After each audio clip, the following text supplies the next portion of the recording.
අපි කතා කරන්න බලාපොරොත්තු වෙන්නේ අපේ දෙවෙනි පාඩම තමයි ව්‍යුහය හා බන්ධන.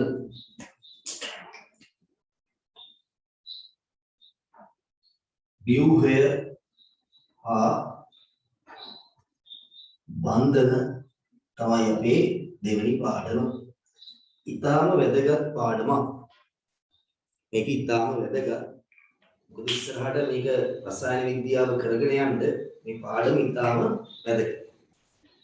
මේකේ ලොකු හැදීමක් මම මුලින්ම කරන්නේ නැහැ. ඉස්සෙල්ලා මේක කරගෙන යනවා. ඊට පස්සේ අපි පාඩම ඉවර වෙලා සාරාංශයක් හදනවා. මොකද ලොකු හැදීමක් කරන්න ගියොත් ඔයාලට නොදන්න කරුණු ගොඩාක් මේ හැදීමේදී එකතු වෙනවා. එහෙම වුණොත් එහෙම පාඩම තේරුම් ගන්න ටිකක් අමාරු වෙනවා. ඉතින් අපි ස්ටෙප් එක පාඩම ඉස්සරහට කරගෙන යනවා. ඒ කරගෙන යනකොට අතරමැදදී අවසානයේදී අපි සාරාංශයක් හදලා හැඳින්වීම වෙනකොට සාරාංශයක් හදලා පොඩ්ඩක් කියනවා නම්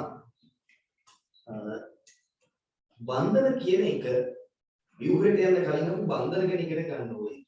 මේ බන්ධන මේ රසායනික බන්ධන ඇතිවීම තමයි අන්තර්ක්‍රියා ඇතිවීම මිනිස්සු හදාගත්ත දෙයක්. ඒ පදාර්ථයේ තියෙන භෞතික හෝ රසායනික ලක්ෂණ භෞතික රසායනික වන ප්‍රතික්‍රියාකාරී. භෞතිකව නම් අපිට කියන්න පුළුවන් ද්‍රවාංකය, තාපාංකය අන්න ඒ වගේ දේවල්. ඒව පැහැදිලි කරලා දෙන්න හදාගත්ත ආකෘතියක් තමයි බන්ධන කියලා කියන්නේ. දැන් උදාහරණයක් විදිහට කියන්නේ හයිඩ්‍රජනුයි ඔක්සිජනුයි ප්‍රතික්‍රියා කරලා වචනේ ලියනවා නේද? හයිඩ්‍රජන් ඔක්සිජන් ප්‍රතික්‍රියා කරලා ජලය හැදෙනවා. එතකොට මේ ජලයේ රසායනික ලක්ෂණ පැහැදිලි කරලා දෙන්න හදාගත්ත ආකෘතියක් තමයි බන්ධන කියලා කියන්නේ. ඒකේ තියෙන ජලයේ තියෙන රසායනික ලක්ෂණ, භෞතික ලක්ෂණ පැහැදිලි කරලා දෙන්න හදාගත්ත ආකෘතියක් බන්ධන කියලා අපි හඳුන්වනවා. හරිද? අපි ඉස්සරහම බලමු ඇයි මූලද්‍රව්‍ය එකින් එක සංයෝජනය වෙන්නේ. ඉස්සරහම බලමුකෝ බන්ධන හදනවා කියලා කියන්නේ ඒ කට්ටිය එකට එකතු වෙනවා කියන එකනේ. ඇයි එහෙම එකතු වෙන්නේ? ඊට වඩා අපිට ලේසි එකතු වෙනවට වඩා ලේසි එකතු වෙන්නේ නැති කට්ටිය ඉන්නවද කියලා බලන්න. එකතු වෙන්නේ ඇයි කියලා හොයනවට එකට උත්තරේ හොයන්න ඉස්සෙල්ලා අපි බලනවා එකතු වෙන්නේ නැති කට්ටිය. ඔව්. හීලියම්. එයා කිසිම කෙනෙක් එක්ක රසායනිකව සංයෝජනය වෙන්නේ නැහැ. තව නියෝන්. එයා කාත් එක්කවත් රසායනිකව සංයෝජනය වෙන්නේ නැහැ. ආගල්. ක්‍රිප්ටන් සෙනෝන් නම් පොඩි ප්‍රශ්න තියෙනවා. ඒව පාඩම ඉවර වෙනකොට තේරෙයි. ක්‍රිප්ටන් සෙනෝන් යම්තාක් දුරකට අනිත් පැත්ත එක්ක එකතු වෙන්නේ සංයෝජනය වෙන්නේ. හරිද?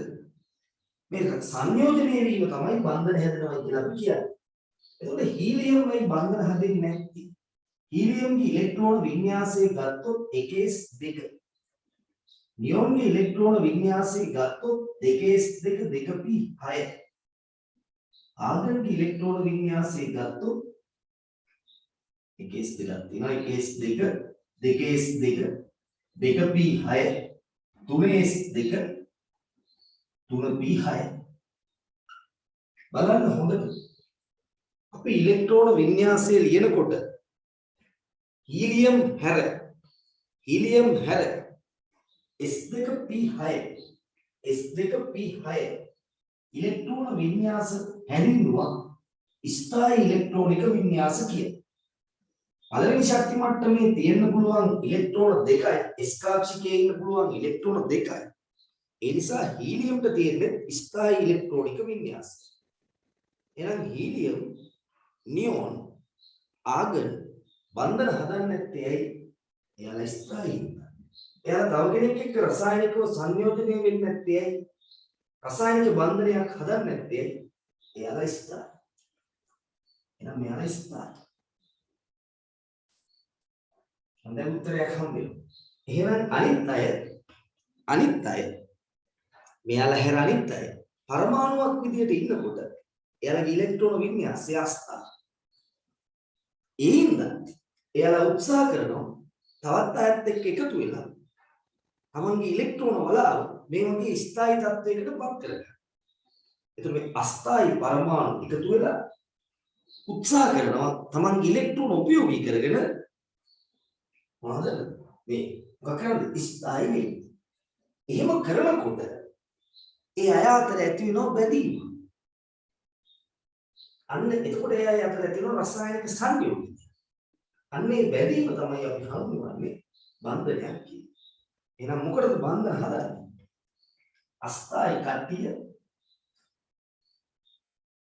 අස්ථායි කට්ටිය මොනවා වෙන්නද?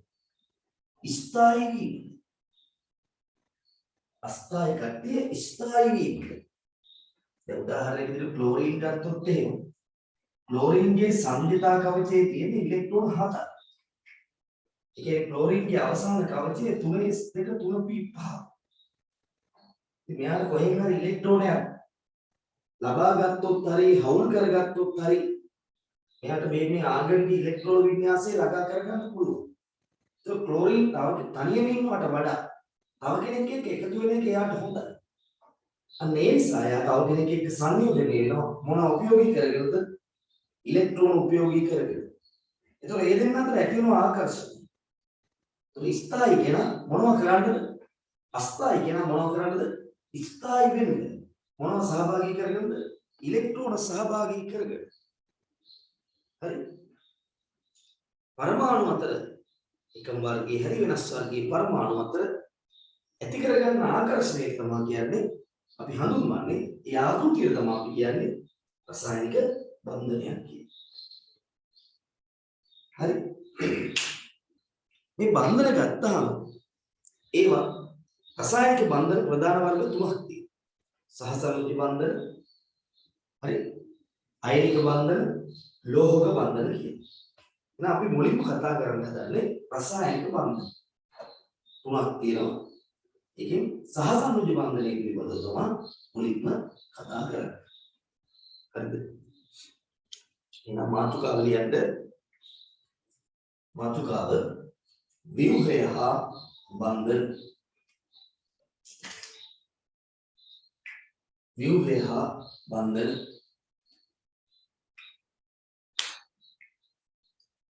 ව්‍යුහය හා බන්ධන. දෙන්න. පදාර්ථයේදී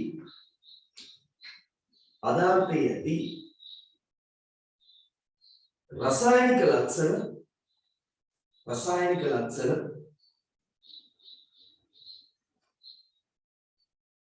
භෞතික ලක්ෂණ පැහැදිලි කර දීම සඳහා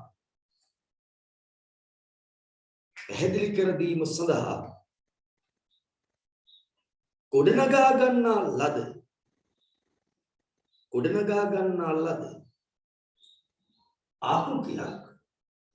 ආකෘතියක් රසායනික බන්ධන ලෙස හැඳින්වේ.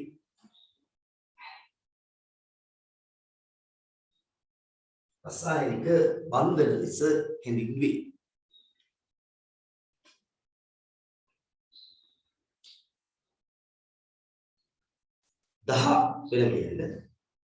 වෙනම කියන්න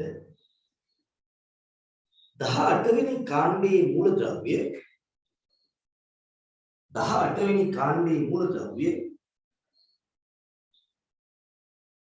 සමහරක්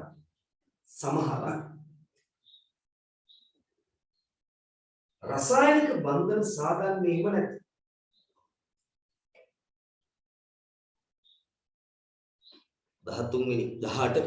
18 වෙනි කාණ්ඩේ 18 වෙනි කාණ්ඩේ මූලද්‍රව්‍ය සමහරක් බන්ධන සාධන්නේම නැත. බලන්න ඇතුලේ helium, neon, argon. Helium, neon, argon. Krypton, සෙනෝන්.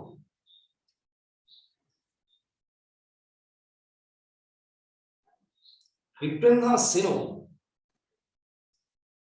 ඉතා සුළු වශයෙන් බන්ධන සාධන. ක්‍රිප්ටන් හා සෙනෝන් ඉතා සුළු වශයෙන් බන්ධන සාධන.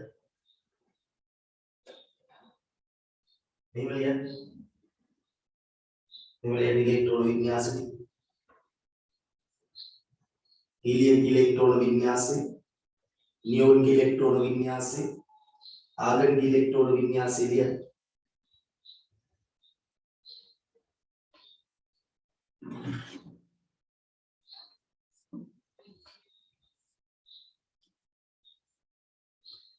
ඉඩ තියෙනවා නම් හීලියම් ඉස්සරහින් ලියන්න.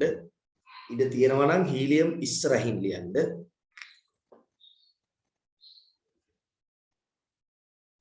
පළවෙනි ශක්ති මට්ටමේ උපරිම ඉලෙක්ට්‍රෝන දෙකකි.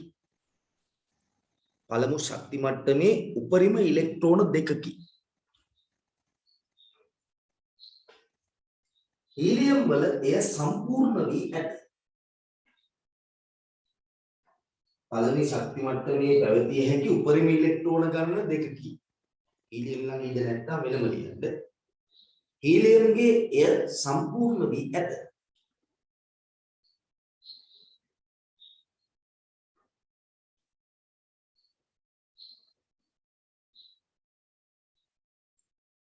පළවෙනි ශක්ති මට්ටමේ උපරිම ඉලෙක්ට්‍රෝන දෙකකි. හීලියම්ගේ එය සම්පූර්ණ වී ඇත. S2 P6 විශේෂයෙන් මේ දෙවනි ශක්ති මට්ටමේ S2 P6 ඉතා ස්ථායි ඉලෙක්ට්‍රෝනික වින්‍යාසයකි. ඉතා ස්ථායි ඉලෙක්ට්‍රෝනික වින්‍යාසයකි.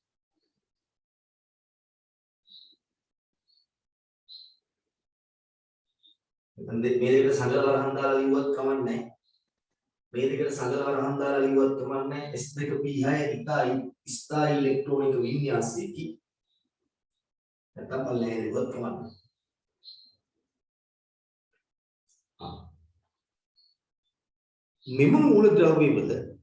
මෙම මූලද්‍රව්‍යවල ඉලෙක්ට්‍රෝන වින්‍යාසය ස්ථායි නිසා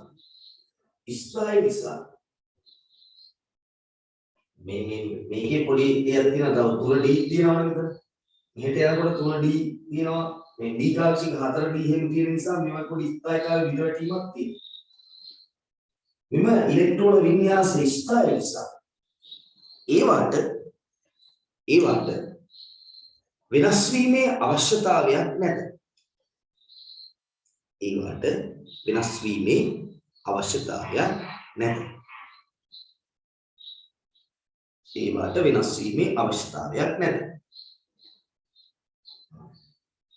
දැන් ක්ලෝරින් සලකුණු. ඉලෙක්ට්‍රෝන වින්‍යාසය 1s2 2s2 2p6 3s2 3p5 chlorine සලකුණු. හරි. මෙහි ඉලෙක්ට්‍රෝන වින්‍යාසය මේක ලියලා මෙහි ඉලෙක්ට්‍රෝන වින්‍යාසය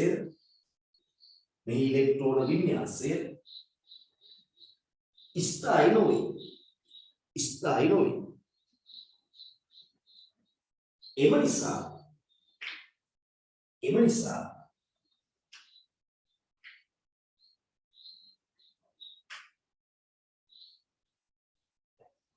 මේ ස්ථායි කර ගැනීමට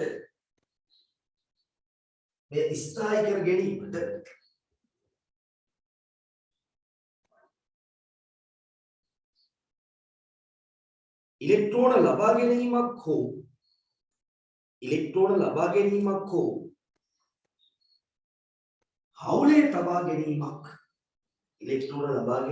හෝ හවුලේ තබා ගැනීමක්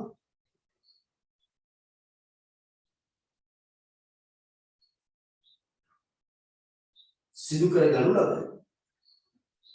හවුලේ තබා ගැනීමක් සිදු කරගනු ලබයි.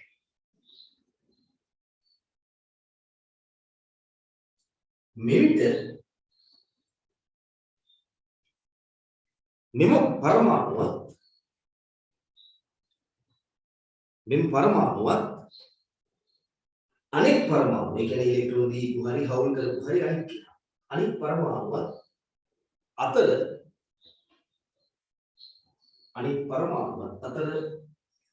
ආකර්ෂණයක් ඇති. මෙහා ස්ථායි වෙනවා ආකර්ෂණයක් ඇති.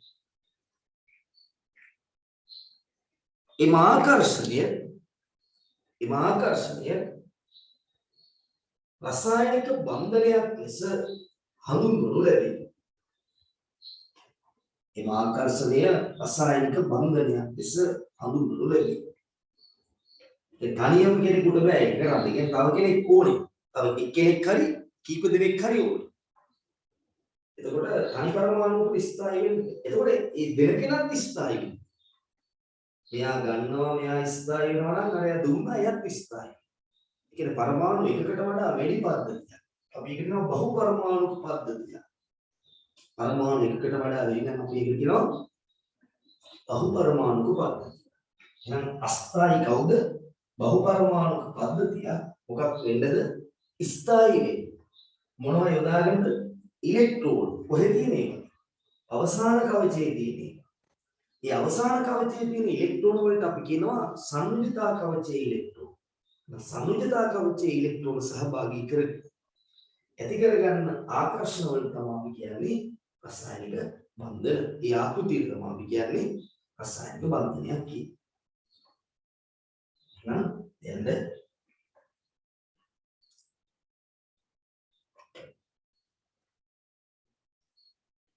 බහු පරමාණුක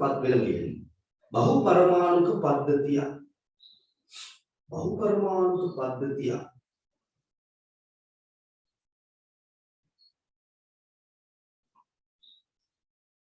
ස්ථායි වීම සඳහා කියන අස්ථායි තත්වයෙන් ස්ථායි වීම සඳහා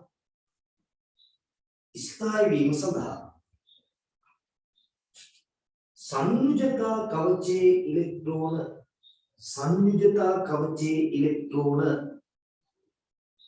වරන්තුලේ අවසාන කවචයේ ඉලෙක්ට්‍රෝන සංයුජතා කවචයේ ඉලෙක්ට්‍රෝන වරන්තුලේ අවසාන කවචයේ ඉලෙක්ට්‍රෝන සහභාගී කරගෙන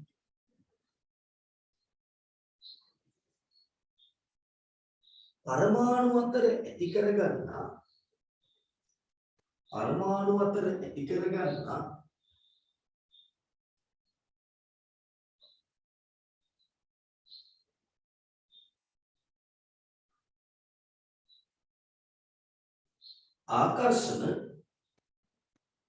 ආකර්ෂණ රසායනික බන්ධන ලෙස හැඳින්වේ. ඇති කරගන්නා ආකර්ෂණ රසායනික බන්ධන ලෙස හැඳින්වේ.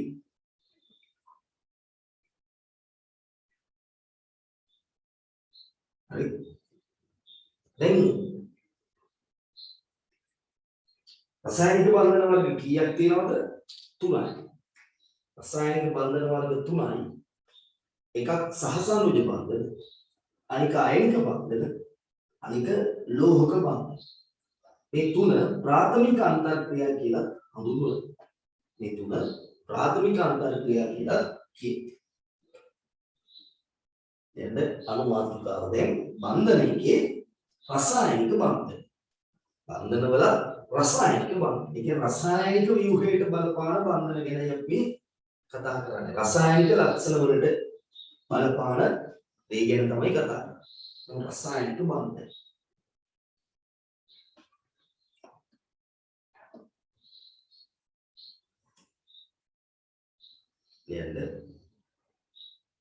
රසායනික බන්ධන වර්ග තුනකි. ප්‍රධාන වර්ග තුනකි. එක සහසංයුජ බන්ධන. එක සහසංයුජ බන්ධන දෙක අයනික බන්ධන තුන ලෝහක බන්ධන දැන් අපි එකින් එක කතා කරගෙන යමු සහසංයුජ බන්ධන තමයි ගොඩාක් තියෙන්නේ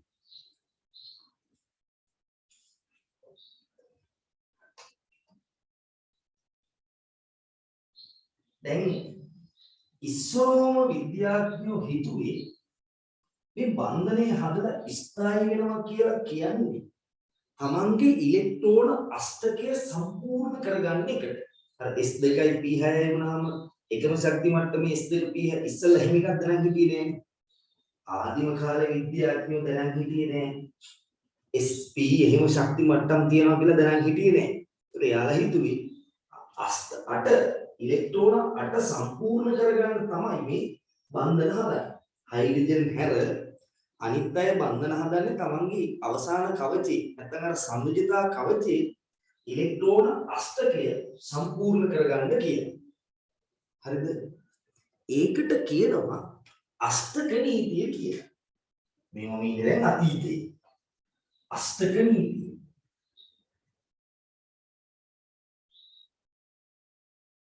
අෂ්ටක නීතිය නැත්නම් අෂ්ටක නියමය කියලා කියනවා.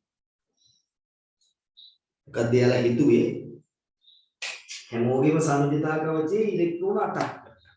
8. මේක තමයි එහෙනම් එයාලගේ අරමුණ. එහෙනම් මේ හැමෝම බන්ධන හදන්නේ මොකටද? තමන්ගේ සංයුජිතා කවචයේ තියෙන ඉලෙක්ට්‍රෝන අෂ්ටකය සම්පූර්ණ කරගන්න. හයිඩ්‍රජන් හැර අනිකුත් සියලු දෙනා උත්සාහ කරන්නේ තමන්ගේ ඉලෙක්ට්‍රෝන අෂ්ටකය සම්පූර්ණ කරගන්න තමයි කියලා තමයි එයාලා හිතුවේ. මෙන්න මේ පිළිබඳව අදහස ඉදිරිපත් කරපු එක විද්‍යාඥයෙක් තමයි ගිල්බර්ට් ලුයිස්. ලුයිස් කියන විද්‍යාඥයා. හරි. ආ විද්‍යාඥයෝ දෙන්නෙක් හිටියා. මේ නම් ටික මතක තියාගන්න වි මේ පොතේ නම් තියෙන්නේ කොසෙල්ස් කියලා. කෙසෝල් තමයි ඇත්ත නම.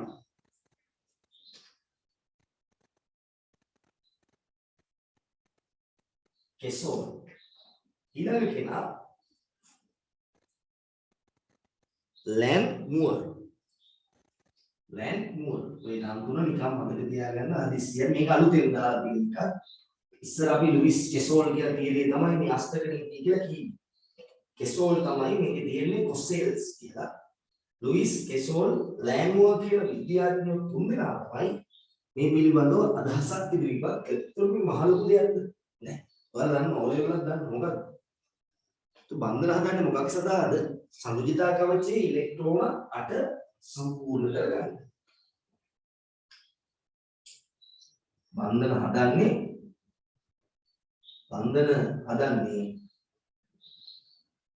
සංයුජිතා කවචයේ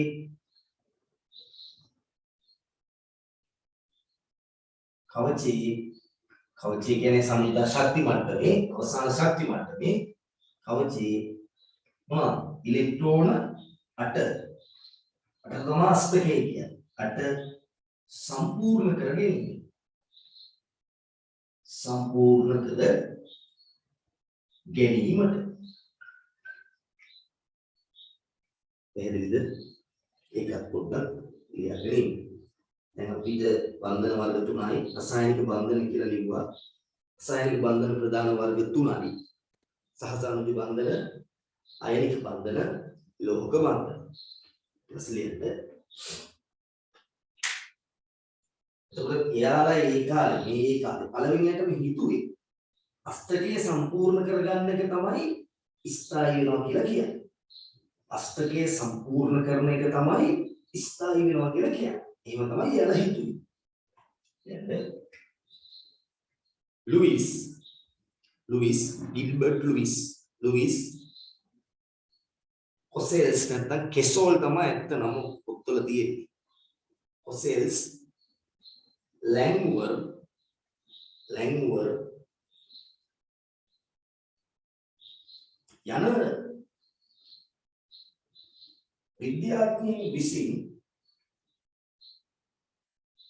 යන විද්‍යාඥයින් විසින්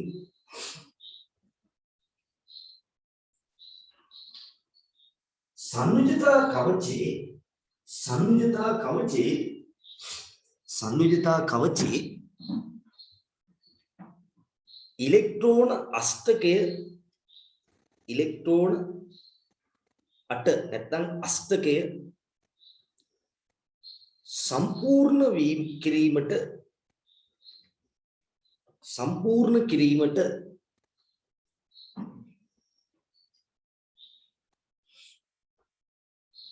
බන්ධන රසායනික බන්ධන සාදයි යන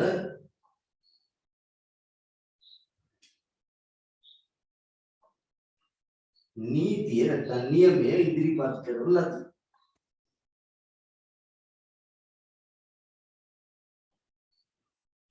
වැරදිත් මේ ගොඩාක් වෙලාවට මේක හරි මේ මතය ගොඩක් වෙලාවට හරි. ඒතර යාලා ඉස්රායිලීම කියලා කියන්නේ අෂ්ටකයේ සම්පූර්ණ වීම.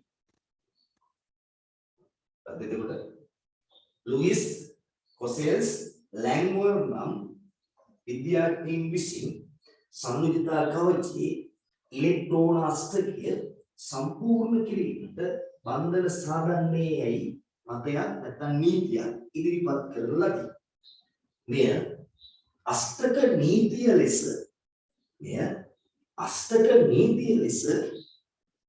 හඳුන්වා දෙන ලදී. එවන පළවෙනි දැක්ක අතීතයේ ඉන්නේ අෂ්ටක නීතිය. මෙය අෂ්ටක නීතිය ලෙස හඳුන්වන ලදී. හරිද?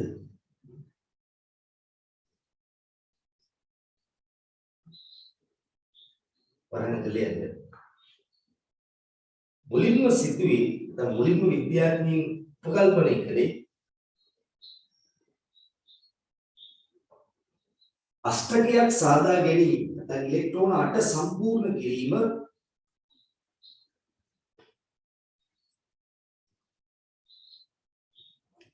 මත පමණක් ස්ථායීතාවයේ ඇතිවන බව. මෙය බොහෝ දුරට සත්‍ය වේ. වරණවහන්ත.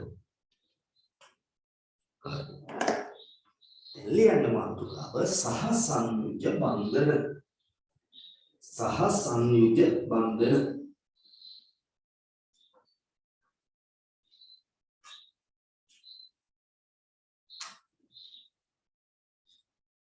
එළියන මාතෘකාව නම් වැඩික දැස්සා නැහැදින්වීම ඉවරයි. තේදී නැහැදින්වීම කියවන්න යන්න එපා දැක්ම. කවිය ළඟ තියෙනවා නම් සම්පත් පොතේ කියවන්න එපා දැක්ම. ඔය දෙකේ උඩ සංකීර්ණනවා වැඩි. සරල හැඳින්වීමක් කරලා දැන් එනවම සහ සංයුජ බන්ධන වල. සහ සංයුජ බන්ධන. අපි රසායනික බන්ධන වල පළවෙනි වර්ගය ගැන කතා කරනවා. හරි. දැන් ඔන්න ඉන්නවා අපි ගත් එකම ගමුකෝ ක්ලෝරින්. ක්ලෝරින් ගත්තාම මෙහෙම ලියන්න පුළුවන්. හැබැයි ඒ කාලේ කොට ඔහොම එකක් තරම් හිටියේ නෑ. හොඳයි 2B6 3S2 3B5. එතකොට මෙයාගේ සංයුජතා කවචයේ මොකද්ද? 3. තුන්වෙනි ශක්ති මට්ටමේ උපරිම ඉලෙක්ට්‍රෝන කීයක් තියෙනවද? 7ක් තියෙනවා. එතකොට මෙයාට අෂ්ටකය සම්පූර්ණ කරගන්න තව කීයක් මදිද? එකක් මදි. මෙයාට අෂ්ටකය සම්පූර්ණ කරගන්න එකක් මදි. හරිද? එතකොට තව ක්ලෝරින් එකක් එනවා. එයාගෙත් මොකද වෙන්නේ? එයාගෙත් ඕකමනේ ඉලෙක්ට්‍රෝන වින්‍යාසය ක්ලෝරින් එකක් වෙන්න ඕනේ නැහැ. මම PCL දැන් ක්ලෝරින් එකක්ම ගත්තා. තව ක්ලෝරින් එකක් එනවා. උගේ ඉලෙක්ට්‍රෝන වින්‍යාසය ආයෙ ලියන්න දෙයක් නැහැ ඕකමනේ. 3s2 3p5. ඕක. දැන් මම පොඩ්ඩක් මේ අවසාන කවචයේ ඉලෙක්ට්‍රෝන 7 තිත් වලින් වෙන්න. අවසාන කවචයේ ඉලෙක්ට්‍රෝන 7 තිත් වලින් වෙන්න. මම නෙමෙයි ඔබ ඉස්සර ඔබ කරේ ලුයිස්ම තමයි. ගිල්බර්ට් ලුයිස් කියන කෙනා තමයි ඔබ පෙන්නුවේ. එයා එක්කෙනෙක්ගේ ඉලෙක්ට්‍රෝන තිත්වලුයි අනිත් කෙනාගේ ඉලෙක්ට්‍රෝන කතිරවලුයි ගත්තා.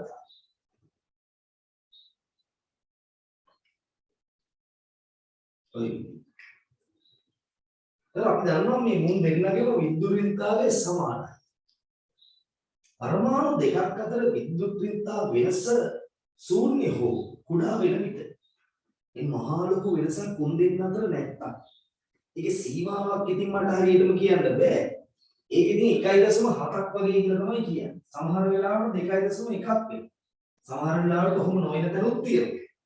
එහෙනම් බල මාජින් එක 1.7ක් වගේ. වත් නැත්තම් හරි.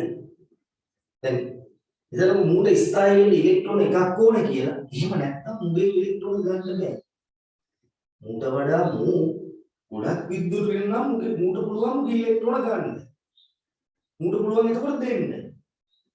විද්‍යුත්තාවය අතර ලොකු වෙනසක් නැහැ කියලා කියන්නේ මුගේ ඉලෙක්ට්‍රෝන ඇද ගැනීමේ පවර් එක මදි. අනුගේ ඉලෙක්ට්‍රෝන මූ පැත්තට අදින්න බෑ. එතකොට ඉතින් පොඩි කපටි වැඩක් කරනවා. එන්නේ කාටද දැන් මුගේ විද්‍යුත්තාවය මූටක් තියෙන්නේ. දෙන්නද මුගේ බව එක මූට අදින්නත් බෑ. මුගේ එක මූට අදින්නත් බෑ. එතකොට ඉතින් මොකද කරන්නේ? ඉතින් දෙන්න ස්ථායි වෙන්න.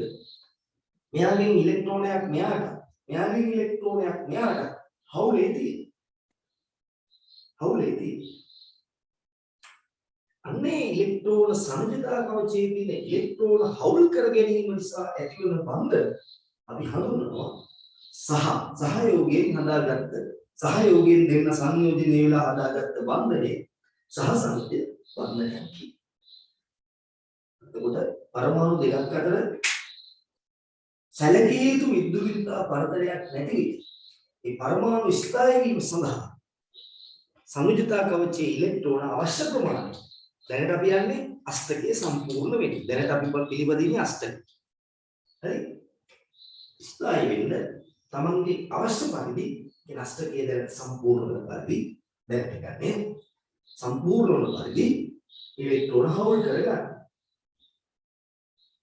ඒ හවුල් කරගන්නකොට දැන් මේ දෙන්නට ගැලවිලා යන්න බෑ. අන්නේ දෙන්න අතර බැඳීමක් ඇති වෙනවා. අන්නේ බැඳීම අපි හඳුන්වනවා මෙතනදී සහසංජය බන්ධනය. සහයෝගයෙන් ඇති කරගත්ත බන්ධනය. හරි? ඕක නිරූපණය කරන්න ලුයිස් කියන විද්‍යාඥයා ක්‍රමයක් යෝජනා කළා. එයා කියනවා ඒ එක් පරමාණුක බන්ධනයට සහභාගී වන එක් පරමාණුක ඉලෙක්ට්‍රෝන තිත්වලිනු අනෙකේ ඉලෙක්ට්‍රෝන කදිරවලිනු නිරූපණය කරලා අඳිනව සටහන. ඒක අපි දන්නවා මොකද කියන්නේ? ලුයිස් තිත් කදිර සටහනක් කියලා කියනවා. එහෙනම් දැන් මෙන්න මම මේකට ඒක ඇදලා පෙන්නනවා. දැන් මෙයාට ඉලෙක්ට්‍රෝන කීයක් ඕනද? 7යි තියෙන්නේ. කීයක් ඕනද? එකක් තව ඕන. අරයට කීයක් ඕනද? එකක් ඕන. එතකොට මෙයාගෙන් එකක් දෙනවා. අරයකින් එකක් දෙනවා මෙයාට. මෙන්න මේ අතර තමයි අදින්නේ පල්ලෙහාට අදින්නේ නැහැ. හරි? එතකොට මෙයා හිතුව ටික අපි කතර වලින් මේ විදිහට වෙනවා. මෙයා හිතුව ටික තිත් වලින් වෙනවා. මේක මෙහෙම නිරූපණය කරපුවාම මේකට කියනවා මොකද්ද? ලුයිස් තිත් මේක දන්නවනේ කතිර සටහන. ලුයිස් තිත් කතිර සටහන. ඉතින් ඔක පොඩි ප්‍රශ්නයක් කියනවලු ළමයින්ට. දැන් මම දන්නේ මේක කියනවාද කියලා ළමයි විතරක් මොකද කියලා හිතනවා. බලන්න ඕලෙවල් සිලබස් එකේ තිබ්බේ. ළමයි හිතයි එතකොට එක ඉලෙක්ට්‍රෝන එක විදියක් අනෙක ඉලෙක්ට්‍රෝන තව විදියක් කියලා ළමයි හිතයි. එහෙම වෙන්නේ නැහැ නේ. ඒතරම් මූල ළමයින්ට විදියක් නැහැ නේ. ඉලෙක්ට්‍රෝන කියන්නේ ඉලෙක්ට්‍රෝන. ඒ නිසා මේක සම්පූර්ණයෙන්ම තිත් වලින්ම නිරූපණය කරනවා. තිත් වලින්ම නිරූපණය කරපුවම අඳුර ගන්නවා. හරි? ඉතින් බොහොම ගන්න. මේ සම්පූර්ණයෙන් මේක තිත් වලින්ම නිරූපණය කරමින් අඳුර ලබන ව්‍යුහයට එතකොට තිත් කතර කියන්නේ බෑ නේද? ඒක වලම දීවි තිත් ව්‍යුහය කියලා කියනවා. මේක ලුයිස් තිත් ව්‍යුහය.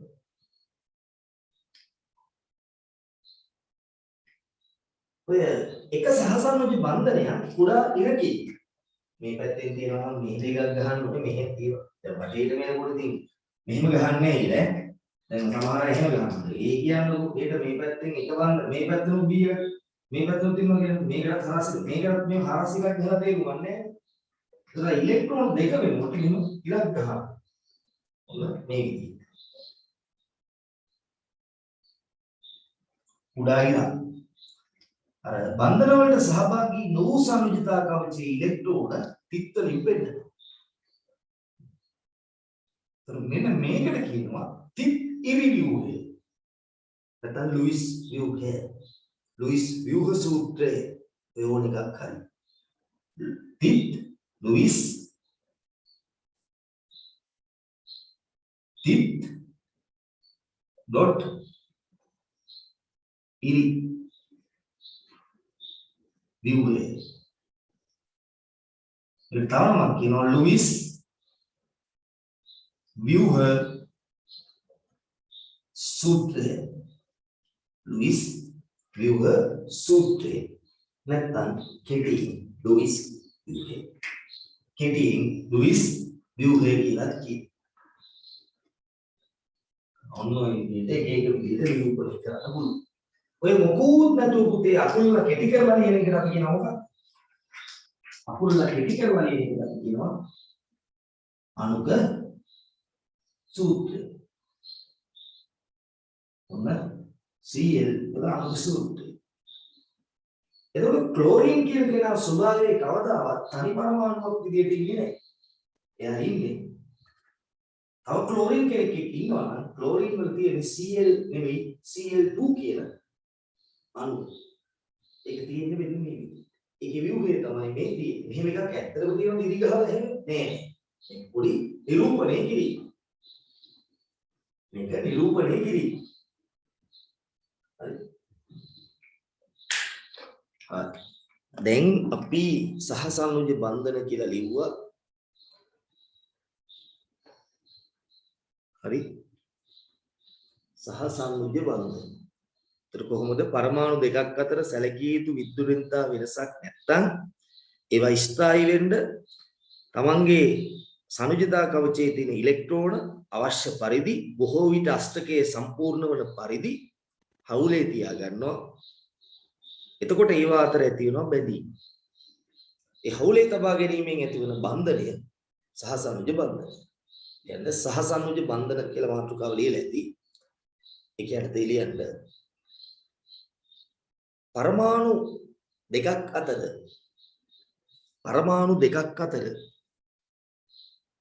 සැලකිය යුතු විද්‍යුත් ඍණතා පරතරයක් සැලකිය යුතු විද්‍යුත් ඍණතා පරතරයක් නොමැති විට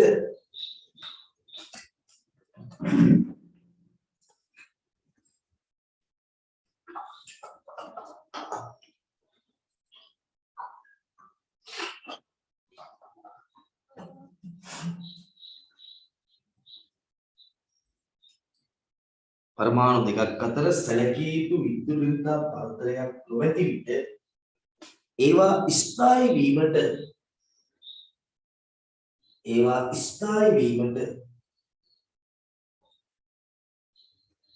සංයුජිතා කවචයේ ඇති සංයුජිතා කවචයේ ඇති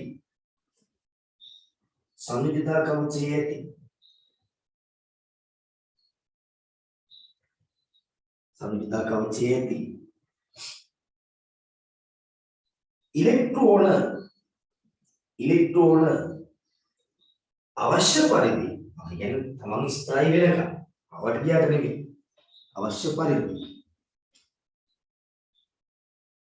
සංයුජිතා කවචයේ ඉලෙක්ට්‍රෝන අවශ්‍ය පරිදි හවුල් කරගනි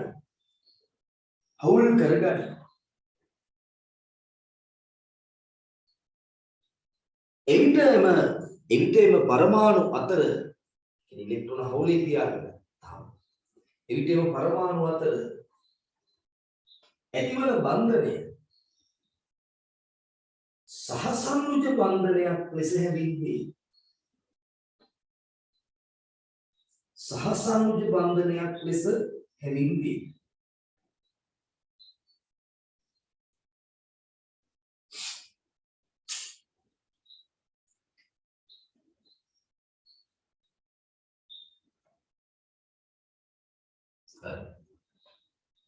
වරහන් ඇතුළේ උනා ලියන්න ඉලෙක්ට්‍රෝන පරමාණු අතර පරමාණු අතර සංයුජිතා කවචයේ ඉලෙක්ට්‍රෝන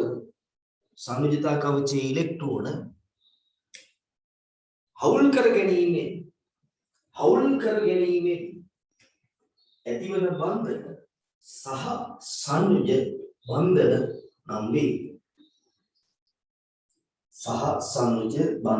නම් වේ.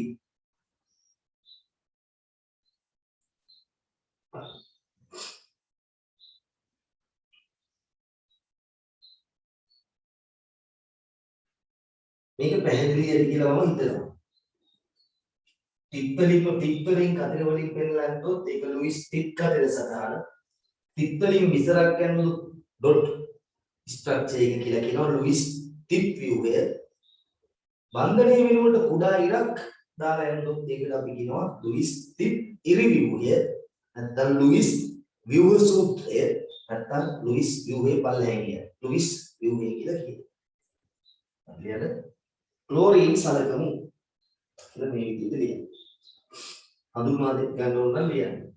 එක් පරමාණුවක් තියවච්ච ලීසිනේ එක් පරමාණුක සංයුජිතා කවචයේ ඉලෙක්ට්‍රෝන පිටරිනු අනිත් පරමාණුවේ සංයුජිතා කවචයේ ඉලෙක්ට්‍රෝන කතරවලු රූපණය කරලා දෙන විවේති කතර සතහ. බන්ධනයේ තිත් ඔක්කොම තිත්තලින් වෙනොත් ඒක තිත් ලුයිස් තිත් පියුනේ. අරක තමයි අපිට වැදගත් මම කෙලවරේදී. ඒ ඉරි ගහන වලදී අර පල්ලෙහෙන් තිබ්බොත් හරහට එකක් ගහන්න මේ පැත්තට ගන්න. නේ?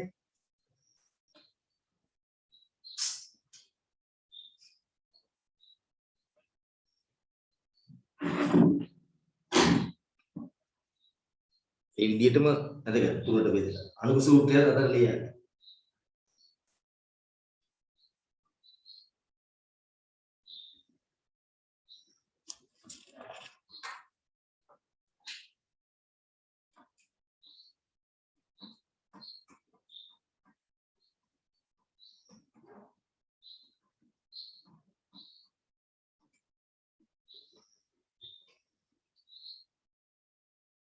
ඕනනම් හඳුනගන්න.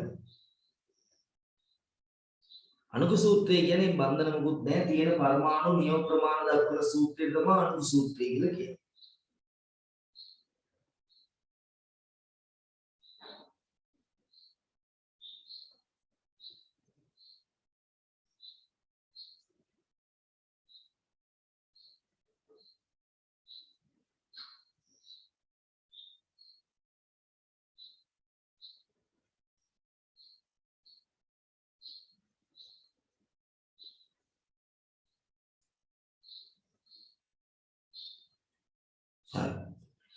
ඇති. දැන් මේ විදිහට දැන් මෙතන නම් ඕනේ 1 1. ඒතකොට ඉලෙක්ට්‍රෝන යුගලයයි තියෙන්නේ. ඒතකොට මේ දෙන්නට ස්ථායී වෙන්න ඉලෙක්ට්‍රෝන යුගලයක් තිබ්බනම් නේ. යුගලයක් දෙක නෙමෙයි සෙට් 1යි තියෙන්නේ. ඒතකොට ඒ වගේ බන්ධනයක් අපි හඳුන්වනවා ඒක සහසම්මුති බන්ධනය. ඒ කියන්නේ තනි ඉරකින් තමයි ඒක වෙන්නේ. සමහර අය ඉන්නවා බලමු. එතකොට තුරුතන රීනාවත් බෑනේ.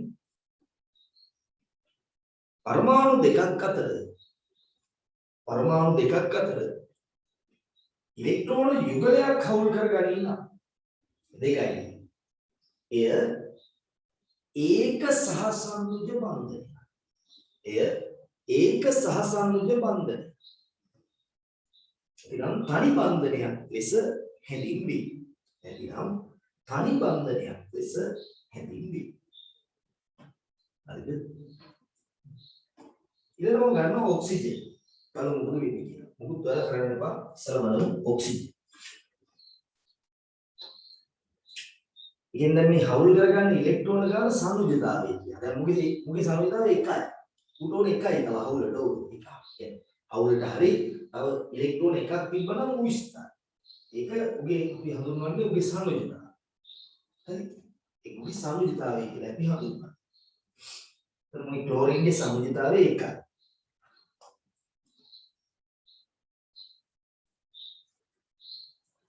මම ගන්න ඔක්සිජන් හරි? ඔක්සිජන් ගන්න.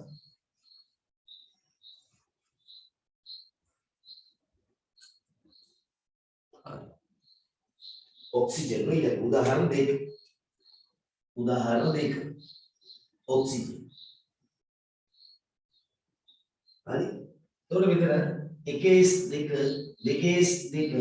2p4 ඒක පොඩ්ඩක් අමතක කරමුකෝ මේක අපි අමතක කරමු දැන් අපි ඉන්නේ මේ උපශක්ති මට්ටම මේ කතන්දර මොකුත් දන්නේ නැති අවධියක හරි ඉතින් දන්නවනවාට ඒ කාලේ යාළුවා දැන් හිටියේ නැහැ හරි නම් මම මේ එතකොට මෙතන සමජිතා කවචේ ඉලෙක්ට්‍රෝන කීයක් තියෙනවද සංයුජතා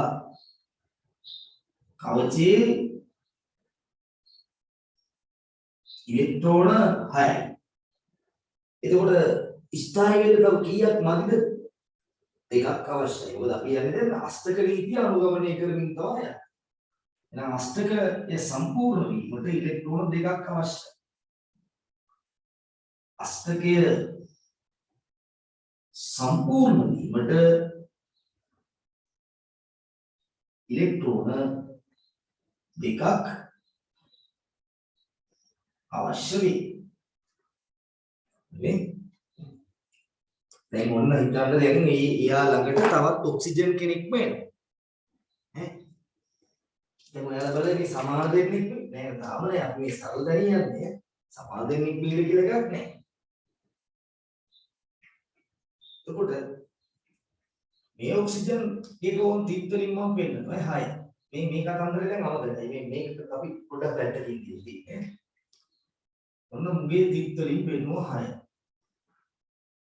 ඔන්න මුගේ කතිර වලින් පෙන්නවා 6. මේක දැන් පාවිච්චි කරන්නේ නැහැ මේ ලංකාවේ.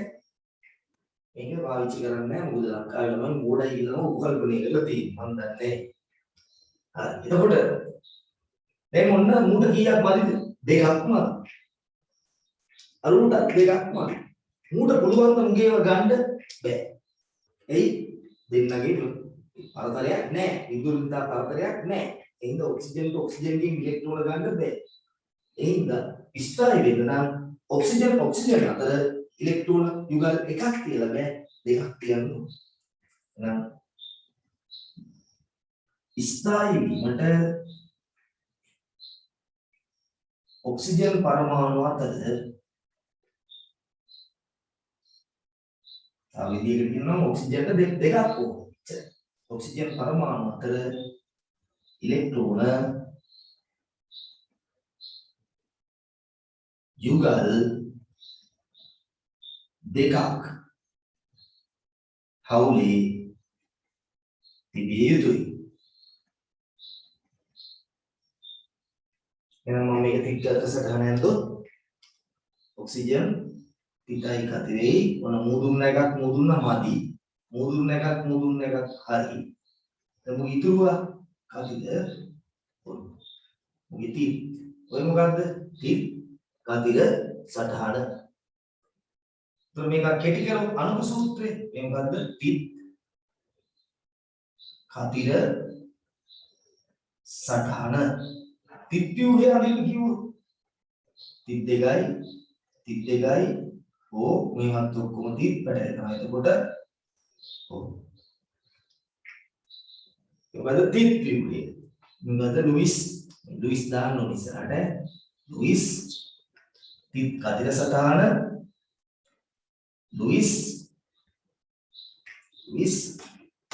තිත් ව්‍යුහය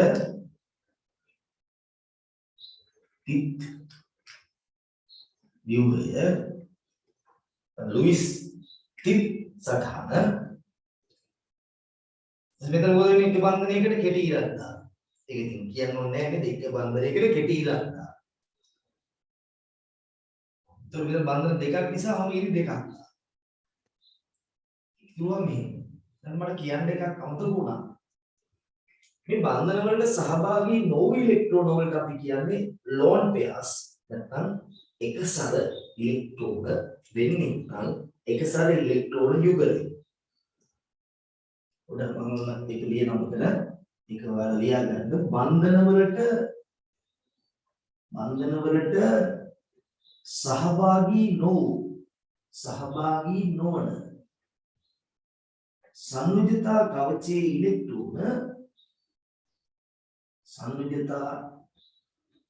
කවචයේ ඉලෙක්ට්‍රෝන එකසර ඉලෙක්ට්‍රෝන යුගලයක් නම් යුග. එක්කෙනෙක් නම් එකසර ඉලෙක්ට්‍රෝන. එකසර තනියම සරල. හවුලක් නැහැ. කාට එක්කවත් එකතු වෙලා නැහැ. එකසර ඉලෙක්ට්‍රෝන ලෙස හඳුන්වයි. එතකොට මේකේ මේ එකසර යුගල කීයක් තියෙනවද? මේ එකට එකක් තියෙනවා.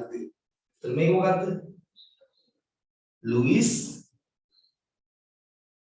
විරුහ සූත්‍රය. කියන්නේ ඔක්සිජන් ඇත්තටම ස්වභාවයේ ඉන්නේ මේ විදිහට නෙමෙයි. ඒක දැන් දැනගන්න.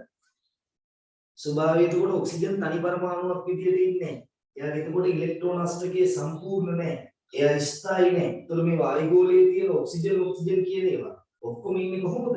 තව ඔක්සිජන් කෙනෙක් එක්ක රසායනිකව බැඳිලා. එතකොට මේක අණුක සූත්‍රයේ ලිව්වොත් O2යි O2.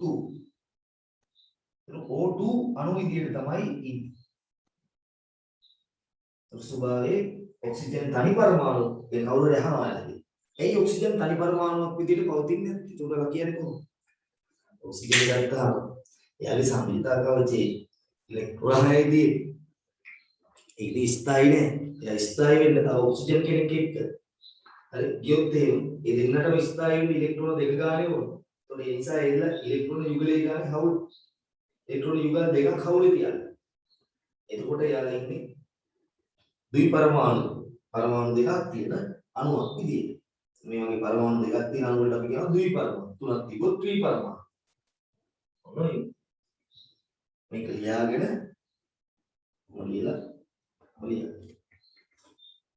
එතකොට මෙන්න මේ බන්ධනය අපි හඳුන්වන්නේ ද්විත්ව සහසම්පූර්ණ බන්ධනය. ඉලෙක්ට්‍රෝන යුගල් දෙකක් එකක් ලියන්න. ඉලෙක්ට්‍රෝන යුගල් දෙකක් හවුලේ තියාගත්තොත් ඒක අපි හඳුන්වන්නේ මොකක් කියලාද? ද්විත්ව තනි යුගල් දෙකක් හවුලේ තිබ්බොත් මේක ද්විත්ව සහසම්පූර්ණ බන්ධනය.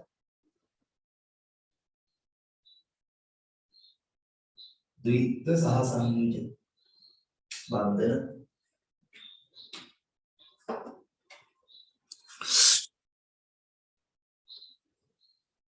අරක ලියගන්න. බන්ධන වලට සහභාගී නොවු ඉලෙක්ට්‍රෝන වලට කියන්නේ මොනවද? එකසර ඉලෙක්ට්‍රෝන. එකසර ඉලෙක්ට්‍රෝන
හරි. ඔබ මෙතනදී පොඩ්ඩක් වීඩියෝ එක නවත්තලා නයිට්‍රජන් සලකලා ඔයාලා තනියම කරන්න බලන්න. එතනදී වීඩියෝ එක පොඩ්ඩක් නවත්තලා හරි අකරගෙන යනවා ඔයාලා වීඩියෝ එක නවත්තලා හයිඩ්‍රජන් වල එක ඇදලා කැමති නම් ඇදලා කටුකොලේක ඊට පස්සේ එතන ඉඳන් බලන්න. මෙතන බන්ධන දෙකක් තිබ්බොත් යම් පරමාණු දෙපැත්තෙන් නෙමෙයි මෙහෙම වෙන්නේ. එක පරමාණු දෙපැත්තෙන් බන්ධන එහෙම නෙමෙයි. දෙන්නෙක් තිබ්බොත් පරමාණු දෙකක් කරලා බන්ධන එකකට වඩා තිබ්බොත් දෙකයි නම් ඒක ද්විත්ව සහසම්බන්ධ බන්ධනයක් කියලා අපි කියනවා. ද්විත්ව සහසම්බන්ධ බන්ධන. හරි. දැන් අපි නයිට්‍රජන් අඳිනවා. ඔයාලා ඇදපු එකත් එක්ක ඊට පස්සේ චෙක් කරලා බලන්න. හරි. ඒතර මේ මොනවද? ලෝන් පෙයර්ස් නැත්නම් කණික හැසිරෙන එක සර. එක සර. ඉස්සරෝම දැන් මොනවද නයිට්‍රජන් වල ඉලෙක්ට්‍රෝන වින්‍යාසයේදී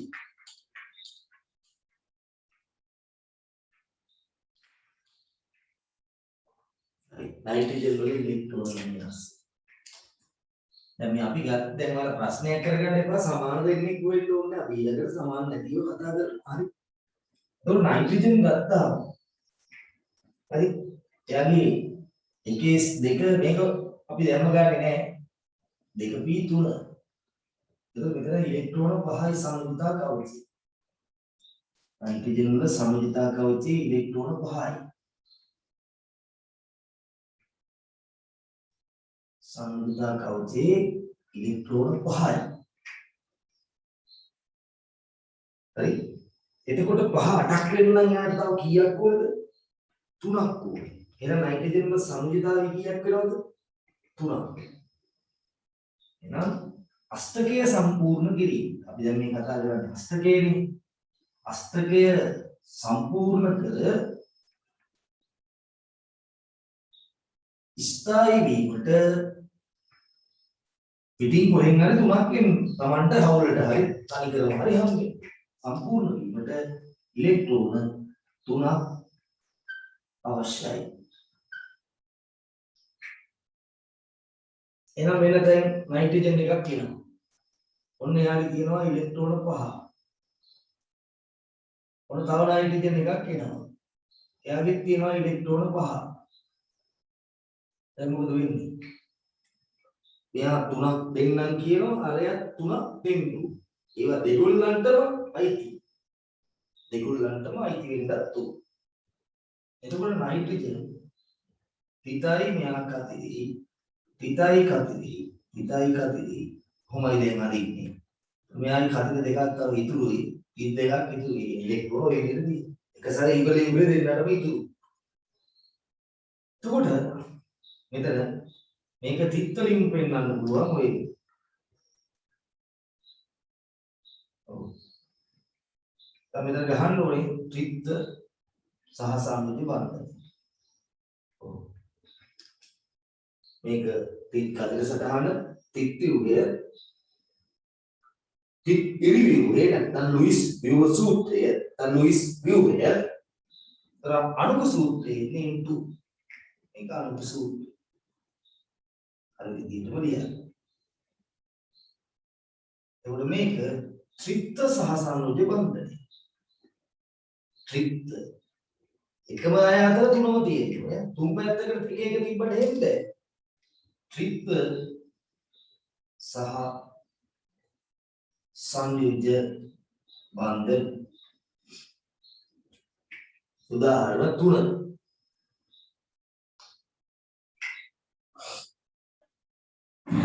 උදාහරණ 3.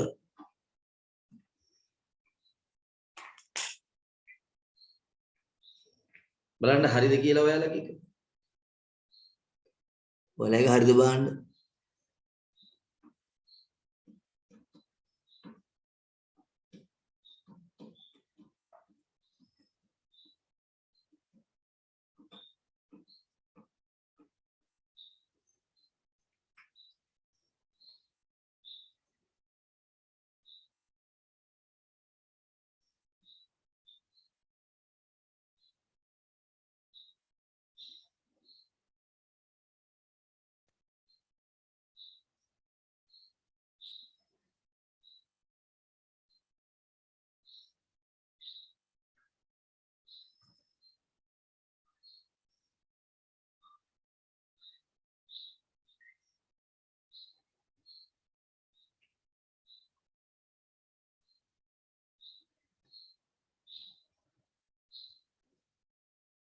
හරි.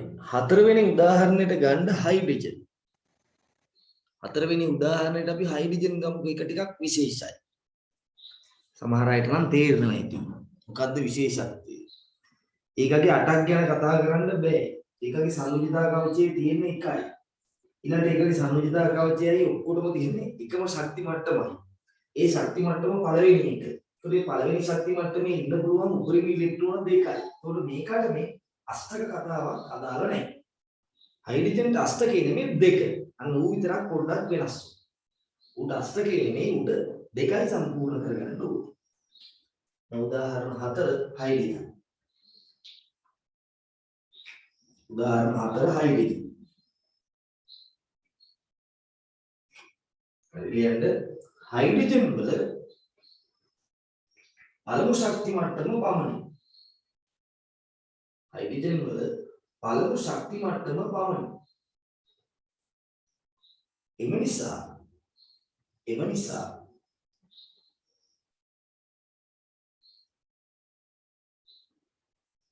එහිදී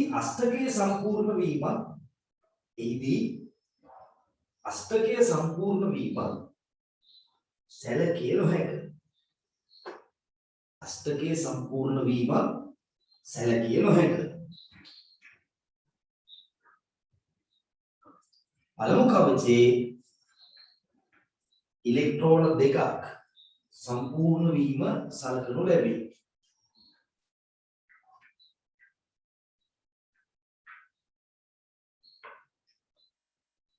කවචයේ ඉලෙක්ට්‍රෝන දෙකක් සම්පූර්ණ වීම සලකනු ලැබේ. ඒකයි ලේසි මේව හයිඩ්‍රජන් ඔන්න කතිරයක් පිතා. කතිරයක් ඔන්න පිටයි කතිරේ හයි. මෙහෙම ඒක සහ සංයුජ බන්ධනයක් වෙන එක සර ඉලෙක්ට්‍රෝන නැහැ H2 මේක මොකද්ද පිට කතිර සදාන මේක පිට ඉරි තමයි නමුත් පිට නෑ මේක පිට ඉරි ලුයිස් ව්‍යුහය ඒකම තමයි පිට ඉරි ව්‍යුහය මේ ලුයිස් ව්‍යුහය පිට ව්‍යුහය කියලා එකක් මේ අඳින්න වෙන්නේ නැහැ මොකද පිට දාන්න ඒවා ඉතුරු වෙන්නේ නැති නිසා අඳු පිට ව්‍යුහය හරි පිට ව්‍යුහය පිට ඉරි ව්‍යුහය පිට නෑ ලුයිස් පිට කතිර සදාන ඒනෝනේ පිට ව්‍යුහය පිට ඉරි කියවට ඉරි විතරයි තියෙන්නේ කියලා මම කියන්නේ මේක අංශු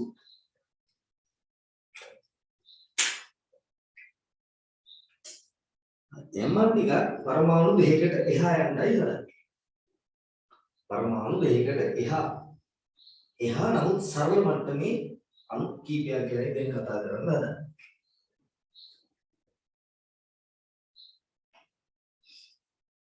හොඳට බලන්න මම එකක් කරනවා ඒ අණුව අනික ඔයා හිතන්න ඕනේ. එකක් කරනවා ඒ අණුව ඔයා අනික හිතන්න ඕනේ. ඔයන් හරිනේ මොන හයිඩ්‍රජන් කියලා දුන්නා. හයිඩ්‍රජන්ට හදන්න පුළුවන් එක බන්ධනයක් විතරයි. කොහොම ලියාගන්නවත් බැහැ. හයිඩ්‍රජන්ට හදන්න පුළුවන් එක බන්ධනයක් විතරයි. බන්ධන ගොඩක් හදන්න බැහැ. දෙක තුන හදන්න බැහැ. එකයි ඉවරයි. හරි. එමුන නයිට්‍රජන් හයිඩ්‍රජන් එක්ක සංයෝජනය වෙලා ඇමෝනියා කියලා එකක් හැදෙනවා. මේ මොකද්ද? ඇමෝනියා නම් එහෙම මතක තියෙන්න ඕනේ. මේකේ නම ඇමෝනියා.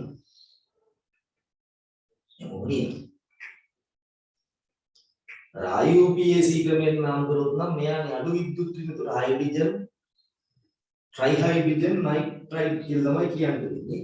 නමුත් අපි සාමාන්‍යයෙන් මේකට කියන්නේ ඇමෝනියා. දැන් ඔයාලම තීරණය කරන්නකෝ. එක නයිට්‍රජන් කෙනෙකුට හයිඩ්‍රජන් ලා තුන් දෙනෙක් ඕනේ ඇයි? ඉස්සර එක තියාගෙන ගියේ. ඇයි එක නයිට්‍රජන් කෙනෙකුට හයිඩ්‍රජන් ලා තුන් දෙනෙක් ඕනේ? හරි සරලයි. නයිට්‍රජන්ගේ සංයුජිතා කවචයේ ඉලෙක්ට්‍රෝන තිබ්බේ 5යි. ඌට ස්ථායි වෙන්න ඉලෙක්ට්‍රෝන තව 3ක් ඕනේ. එක හයිඩ්‍රජන් කෙනෙක් ආවා කියලා උගේ තුනම දෙන්න විදියක් නැහැ. හයිඩ්‍රජන් පුළුවන් එක ඉලෙක්ට්‍රෝනයක් දෙන්න විතරයි. ඒ නිසා නයිට්‍රජන් ඉලෙක්ට්‍රෝන අෂ්ටකයම සම්පූර්ණ කරගන්න හයිඩ්‍රජන්ලා 3 දෙනෙක් ඕන වෙනවා. හරිද? नाइट्रोजन वल साम्यता कवचे गत्ताम नो हाइड्रोजन वल गत्ताम මේ तो नाइट्रोजन ට අපි ඇමෝනියා ඕන හැටි වෙන්නනේ හැමතිස්සෙම ගන්න බෑ මේ සකල මට්ටමේදී මෙහෙම ගන්න පුළුවන් හරි තව තව ඒවදී ඒව බලමු ටික ටික ඉස්සරහට යන්න ස්ටෙප් බයි ස්ටෙප් යන්න අట్లా ගන්න බෑ සරල අනුවක් නම් මේ විදිහට යන්න नाइट्रोजन ට අෂ්ටකය සම්පූර්ණ වීමට ඉලෙක්ට්‍රෝන 3ක් අවශ්‍යයි.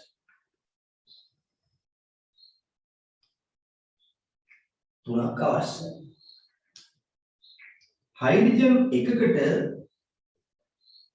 එක් පරමාණුවක් ඉලෙක්ට්‍රෝන 3ක් ලබා දෙයි.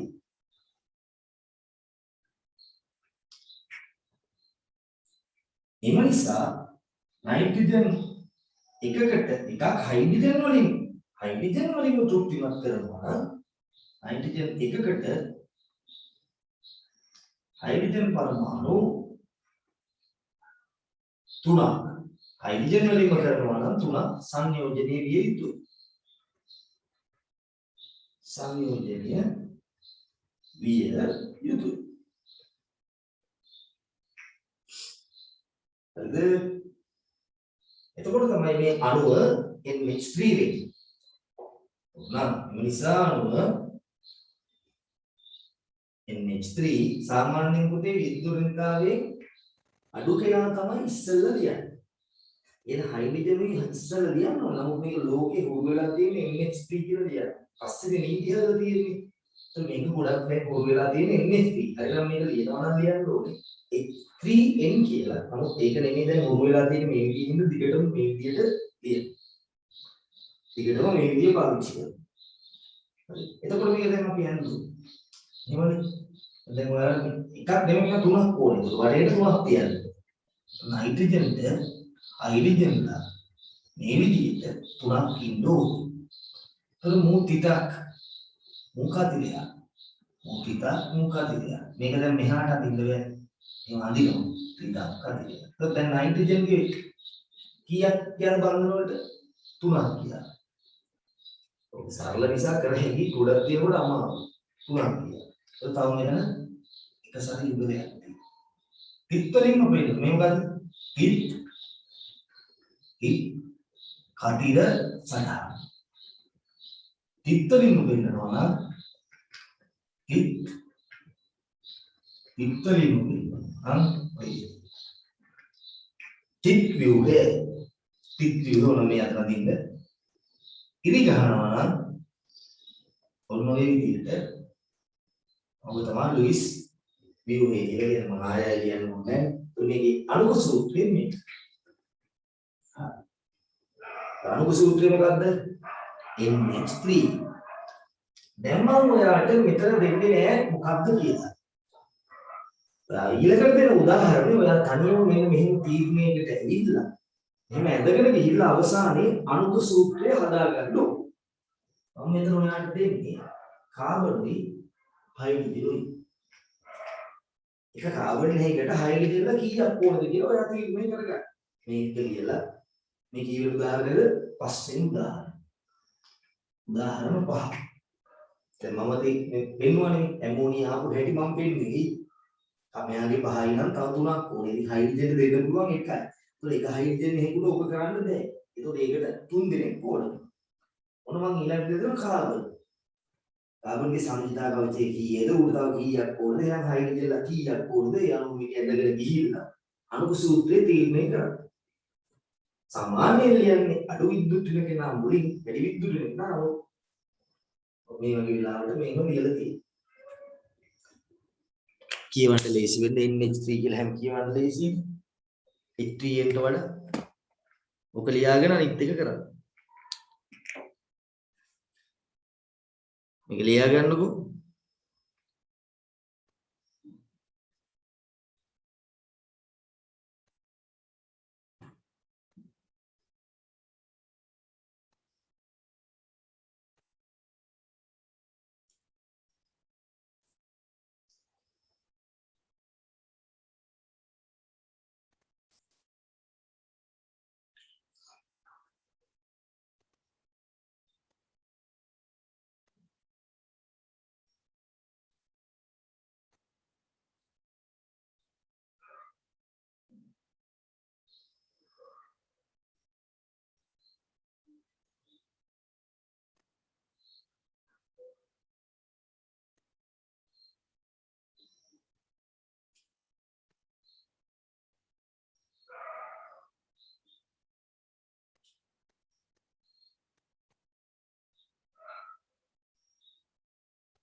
හරි. වෙලා මදි නම් නවත්තලා ලියා ගන්න පුළුවන් නේ. හරි. right. ඒක දැන් ඔන්න ළමයි දැන් එයාට සූත්‍රය දීලා නැහැ. එයා සූත්‍රය හදාගන්න ඕන. කොහොමද මේ කාබන් හයිඩ්‍රජන් සෙට් වෙන්නේ කියලා සූත්‍රය හදාගන්න ඕන. ඔන්න එයාට සූත්‍රය අපි දීලා නැහැ.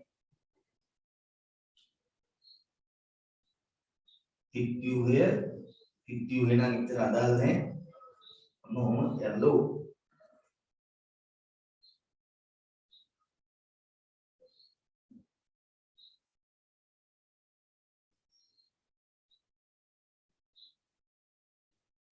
ඒ බලමු කාබන් කි මතක නැත්නම් ආවර්තන ඔබ බලන්න. කාබන් කි ඉලෙක්ට්‍රෝන වින්‍යාසය 1s2 2p2 සංයුතිතා කවචයේ ඉලෙක්ට්‍රෝන 4ක් තියෙනවා. එහෙනම් කාබන් ගත්තාම කාබන්ගේ සංයුතිතා කවචයේ ඉලෙක්ට්‍රෝන 4ක් තියෙනවා. අෂ්ටකයේ සම්පූර්ණ වීමට තව කීයක් මදිද? 4ක් ඕනේ. 4ක් ඕනේ. එතකොට එක හයිඩ්‍රජන් පරමාණුවක් ඉලෙක්ට්‍රෝන එකක් දෙනවා එක අතර දිගටම එහෙම. එහෙනම් කාබන් එකකට හයිඩ්‍රජන්ලා කීයක් ඕනද? 4ක් ඕනේ. එක කාබන් එකකට හයිඩ්‍රජන්. මේ කතා කරන්නේ කාබන් ගොඩක් තියෙන එකක් නෙමෙයි ඈ. ඔකට පටල ගන්න එක කාබන් එකක් තියෙන සරලවම කතා කරමු. එකක් දෙකක් කතා කරලා දැන් 3 4 එහෙම පොඩ පොඩ යන්නේ හරි. 4ක් ඕනේ. ඒක සංයෝජනයේ විය යුතුයි. එහෙනම් කාබන් 1යි හයිඩ්‍රජන් 4යි. මේකෙත් අර ඇමෝනියා වල වගේම වැඩි විද්‍යුත් වෙන කෙනා තමයි ඉස්සරලිය CH4. H4C කියලා නෝට දාලා CH4 කියන්නේ. ඒකගේ නම මොකද්ද? ඒකගේ නම මීතේන් නැත්නම් මෙතේන්. මෙතේන් තමයි උගේ නම. දැන් දුත් ඒව හයිඩ්‍රජන් අතර මෙහෙම ඉතින් වටේට තමයි දාන්නේ. ඒක මුගේ එක සැරේ ඉතුරු වෙන්නේ නැහැ. මුගේ මේ කතරේ පිට කතරේ හොදාන්න කමන්නේ. පිටයි කතරේ පිට කතරේ සටහන් පිට්‍යු හේඳ ගන්න පුළුවන් තිප්පනේ. තිප් ඉරිවිව් හේඳොත් ඔන්න ඔය විදිහට එනවා. මුගේ එක සැර නැහැ නේ. අණු සූත්‍රයේ CH4. ඔන්න ඔය විදිහටයි එනවා. ඊළඟට බලන්න ඔක්සිජනුයි හයිඩ්‍රජනුයි තිබ්බොත් කොහොමද වෙන්නේ කියලා. ඔක්සිජනුයි හයිඩ්‍රජනුයි තිබ්බොත් ඒ අණුව මොන වගේද ඔයගේ පුරවගෙන යන්න පාඩ ලියන්න. ඊට මේක කීයක් ඕනේද ඉස්සර තීරණය කරන්න හයිඩ්‍රජන් කීයක් ඕනද ඔක්සිජන් එකකට හයිඩ්‍රජන්ලා කීයක් ඕනේද? ඔක්සිජන්ලා එකකට හයිඩ්‍රජන්ලා කීයක් ඕනේද?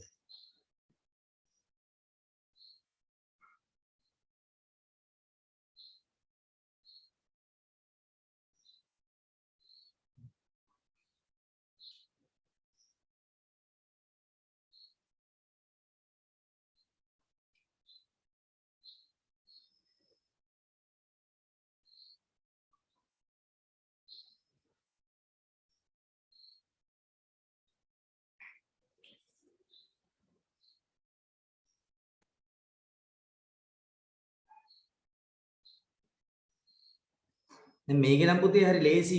දැන් වැඩි බන්ධන ගානක් හදන්න පුළුවන් කෙනා මැදට දාන්න. හයිඩ්‍රජන් කොහොමද අඩු බන්ධන ගානක් නේ. කොට අවුලක් නැහැ.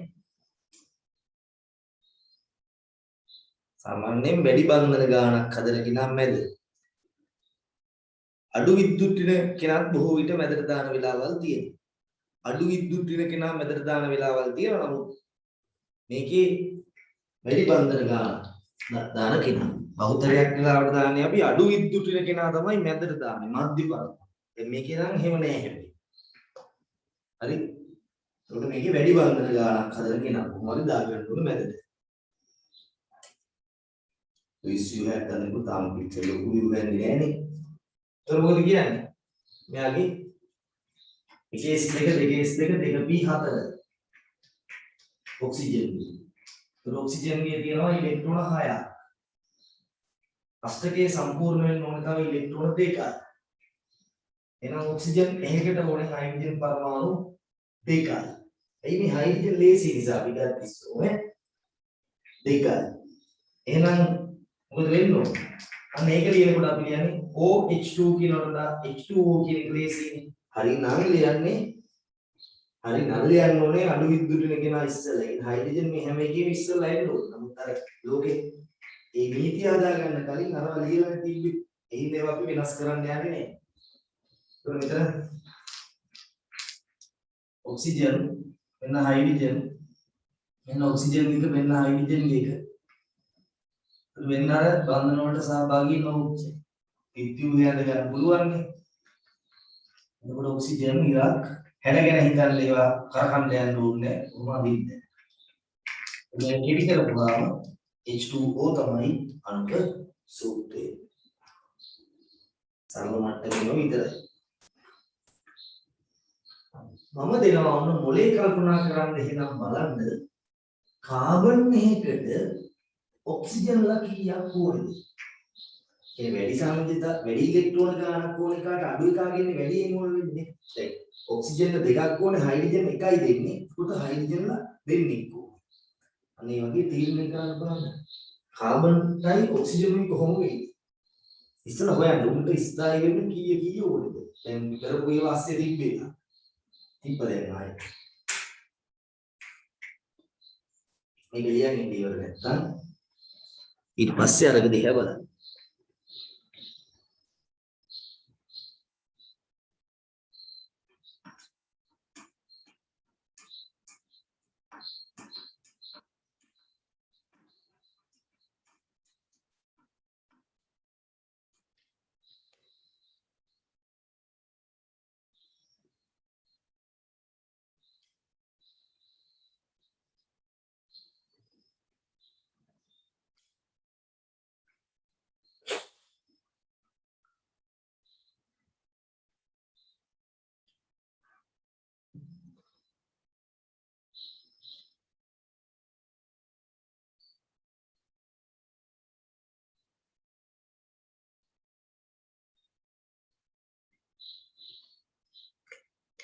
හරි.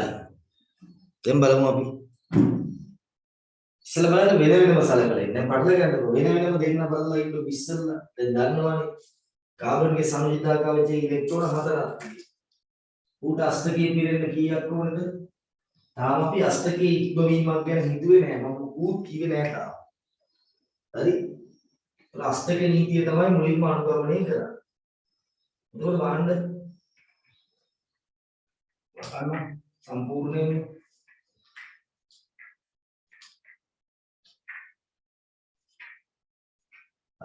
මෙයාගේ වෙන සංයුතාවකයේ ඉලෙක්ට්‍රෝන 4ක්. ඉලෙක්ට්‍රෝන වින්‍යාසය ලියලා නැත්නම් ආවර්තකකින් බලා ගන්න පුළුවන් නේ. මෙයාගේ 6ක් තියෙනවා. එතකොට මූට කීයක් ඕනද? ඔක්සිජන් ඉලෙක්ට්‍රෝන 2ක් ඕනේ. කාබන්ට 4ක් ඕනේ. එතකොට කාබන්ගේ අවශ්‍යතාවය තෘප්තිමත් කරන්න ඔක්සිජන්ලා දෙන්නෙක් දෙනවා හවුලට. එතකොට කාබනුත් දෙන්නෙක් දෙනවා. තව දෙකක් මදිනේ. එහෙනම් ඔක්සිජන් කාබන්ගේ අවශ්‍යතාවය සම්පූර්ණ කරන්න අඩු සංයුජතාවයක් තියෙන ඔක්සිජන් පරමාණු දෙකක් ඕනේ. එන්නේ කාබන්ට කියන කාබන්ගේ සංයුජතාවය 4. කාබන්ට හරි අෂ්ටකය සම්පූර්ණ වෙන්න අෂ්ටකය සම්පූර්ණ වීමට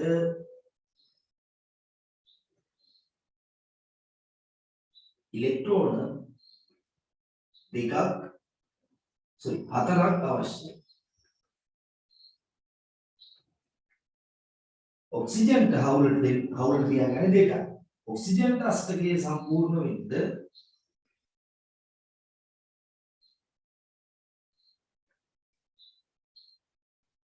ඉලෙක්ට්‍රෝන 2යි. එහෙනම් එක කාබන් එකකට ඔක්සිජන්ලා දෙන්නෙක් ඕනේ. කාබන් එකකට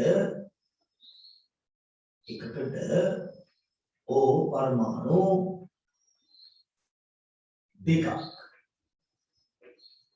අවශ්‍යයි. මේ දෙපැත්තට දාගමු නේ. මේ දෙපැත්තට දාමු. දරොන්න කාබන්ගේ බෙන්න එකක් දුන්නා. මේ ඔක්සිජන් බෙන්න යාගේ එකක් දුන්නා. ඔක්සිජන් 33 නෙවෙයි 14 නෙවෙයි අර මේක 14 නෙවෙයි.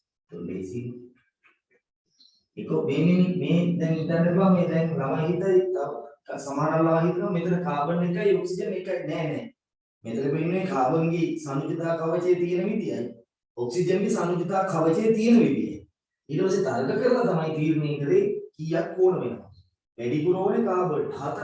ඉතින් ඔක්සිජන්ට දෙන්න බෑ. ඔක්සිජන් තව කෙනෙක්ගෙන් දෙකකුයි තමන්ගේ දෙකකුයි තමයි හවුලට තියාගෙන අෂ්ටකය සම්පූර්ණ කරන්නේ. ඒතර ඔක්සිජන්ට 8 සම්පූර්ණ කරගන්න ඕනේ 2යි. ඒතර ඔක්සිජන් හවුලට දෙන්න 2යි.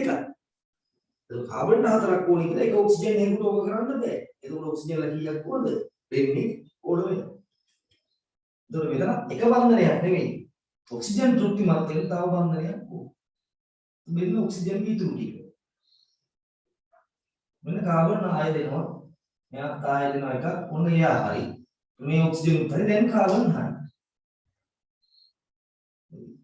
පිටතලින් පෙන්වන්න පුළුවන්. දැන් ඕන ඉරි ගහනවා එක වන්දනයකට එක ඉලෙක්ට්‍රෝන යුගලයකට එක ඉන්නේ. කාබන්ගේ එකසර නැහැ. හතරම බන්ධන වලට ගියානේ. එතකොට මෙයාගේ 32යි. කෙටි කරපුවාම C වැඩි අණු විද්‍යුත් ටිකකින් කාබන් ඩයොක්සයිඩ්. හරි? ඔන්නෝයි. ඒක ටිකක් ඉතින් හිතන්න ඕන. කීයක් ඕනේද?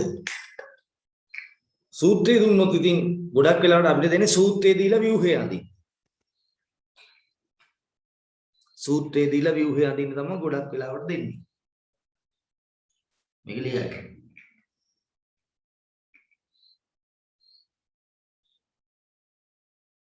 මම කලින්ම කරේ NH3. එතකොට හයිඩ්‍රජන් තුන නයිට්‍රජන් වටේට.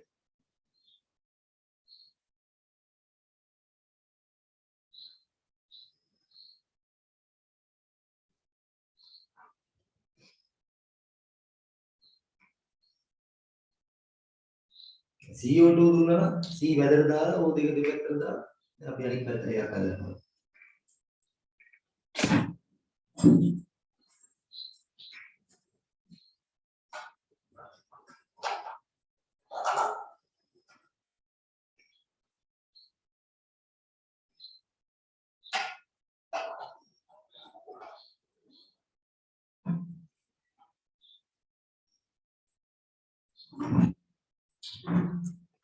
දැන් මම එකක් අනිත් පැත්ත. දැන් මම සූත්‍රයේ දියුණාම විවරයක් හදේ විදිය බලන්න. හරි.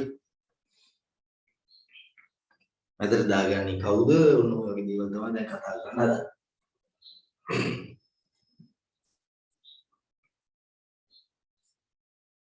right.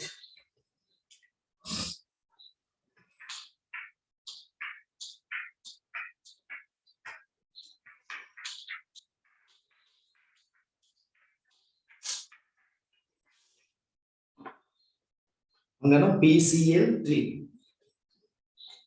PCl3. අනක මෙලෝ බැලුමට සමහර කෙනෙකුට වැදලා දාගන්න ඕන කෙනා තීරණය කරන්න පුළුවන්. ඔන්න වැදගත් තර්කයක් මම කියනවා. මේ වගේ තැනකදී නොදන්න තැනක් ආවොත් අරවනම් හුරු වේවනේ හයිඩ්‍රජන් එකයි ඔක්සිජන් දෙකයි හුරුයිනේ. මේ වගේ නොදන්න තැනක් ආවොත් සාමාන්‍යයෙන් මැද්දට දාගන්නේ විද්‍යුත් ඍණතාවයේ අඩු කෙනා. හැබැයි වලට සාමාන්‍යයෙන් බොහෝ විට අනිවාර්ය නෑ. මතක ඇති ඇමෝනියා වලදී N මැද හිටියා. ඒක විද්‍යුත් ඍණතාවයෙන් අඩු නෑ. H2O වලදී O මැද හිටියා. ඒක විද්‍යුත් ඍණතාවයෙන් අඩු නෑ. ඒකෝර සෑම විටම කියන්න බෑ. සෑම විටම නෙමෙයි. බොහෝ විට මැද්දට දාගන්නේ විද්‍යුත් ඍණතාවයෙන් අඩු කෙනා. මොකද දුෂ්ටිකයක් අනිකුද. මෙතන නම් පේනවනේ 100 තුනක් තියෙනවානේ. ෆොස්ෆරස් මෙහි එකට තියෙන්නේ. ඉඳ උදැන් මේ මම වෙනස් වුණොත් එහෙම.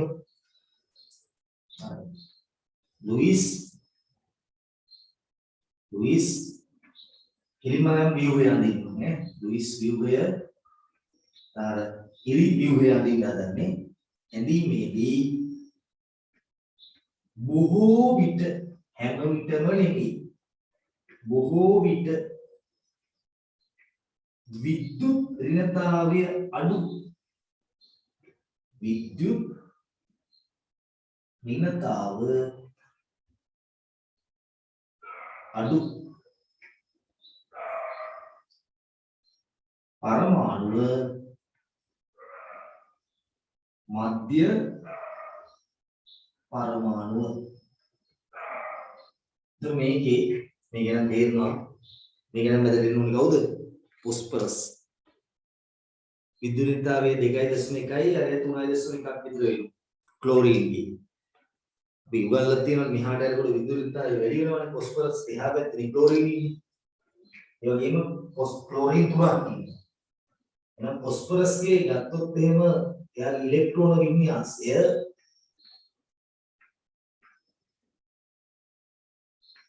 3p3. මෙතන ඉලෙක්ට්‍රෝන 5යි සංයුක්තතා කවචේ. ඔව් නෑ මේක ඇද ගන්න පුළුවන් මොකද මේක තියෙනවා ගන්න. ක්ලෝරින් 1යි. ක්ලෝරින් 1යි. අෂ්ටකයට ප්‍රමුඛත්වයේ දීගෙන තමයි දැන් අපි යන්නේ. හරි. දැන් අෂ්ටකයට ප්‍රමුඛත්වය. එහෙම නොවන දැනුත් ඉන්නේ. ඒව හිතන්න යන්න එපා දැන්. පස්සේ බලමු. දැන් මේ යන්නේ සිරිමුතේ Cl3 කොහොමද යන්නේ? බන්ධන ගාන තීරණය කරගන්න තමයි. Cl පුතේ ගොඩක් ඕනේ නැහැ නේ. ඌ කෙලවරේ ඉන්නේ. ඌට එකක් තිබ්බහම ඇති. ඌ තමන්ගේ එකක් තියාගන්න. ඒක තව කීයක් ඉතුරුද ක්ලෝරින්ගේ? 7න් එකක් ගියපුවාම තව 6ක් ඉතුරු. තව 6ක් ඉතුරු. එතන මේ උත් ඒ වගේමයිනේ. මේ උත් ඒ වගේමයිනේ. තේරෙන්නේ නැති 7න් එකක්. ඇයි එකක් දුන්නේ? ඌටත් ඕනේ එකයිනේ. ඌ කෙලවරේ ඉන්නේ. එකක් ගත්තාම එක්ස්ට්‍රායිනේ. 8 හරිනේ. ඒ නිසා ඌට ආරම්භන ගොඩක් දේවල් කරන්න දෙයක් නැහැ. ඌත් එකක් දෙන්නේ එකයි. ඒක මුත් එකක් දුන්නා. මූ ගැන හිතන්නකෝ. මේ සමජතා කවචේ පහක් හිටියා. මෙතනට එකයි මෙතනට එකයි මෙතනට එකයි තුනක් දීපුවාම මේ ෆොස්ෆරස් ඉතුරු එක. දෙක. පහෙන් තුනක් දීපුවම දෙකක්. ඔන්න PCl3 වල ලුයිස් විවර් සූත්‍රය. බලන්න දේවාලේ ක්ලෝරින් ටික වටේට දාගත්තා. තුනක් තියෙනවා කියලා පේනවා. සාමාන්‍යයෙන් මේක අඩු විදුලියට කියන ෆොස්ෆරස් එයාව මැදට දාගත්තා. ක්ලෝරින් එක බන්ධනයක් විතරක් හැදුවා නම් ඇති. ක්ලෝරින් එක බන්ධනයක් හැදුවා නම් හරි දැන් කාබන් ඩයොක්සයිඩ් වලදී ඔක්සිජන් බන්ධන දෙකක්. මැද හිටියොත් පස්සබල. ඔන්න ඔය විදිහට එනවා. හරි. දැන් මේක තිබ්බ කියන්න. මේක දුන්නා කියන්නේ P Cl2F. ඒත් ඉතින් ක්ලෝරින් ෆ්ලෝරින් වටේට තමයි දාන්නේ. ෆොස්ෆරස් මැදට දාන්න. මේ ගැඹුරු හැටි තේරුණා.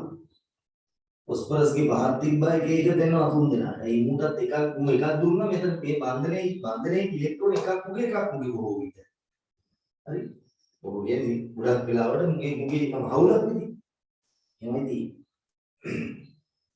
ඔන්න විශ්වය කරගන්න හැටි සූත්‍රයේ දීපුවා. සාමාන්‍යයෙන් මැදට දාන්නේ මොකක්ද? මේක අතු ගෑනේ ලියන්නේ. සාමාන්‍යයෙන් මැදට දාන්නේ බොහෝ විට මැදට දාන්නේ විදුලින්තාවෙන් අඩු කෙනා. අනිත් බොහෝ සෑම විටම නෙමෙයි. ඒක ඔයාලටම පෙවුණා උඩ උදාහරණ වලදී ඉන්නේ නැහැ.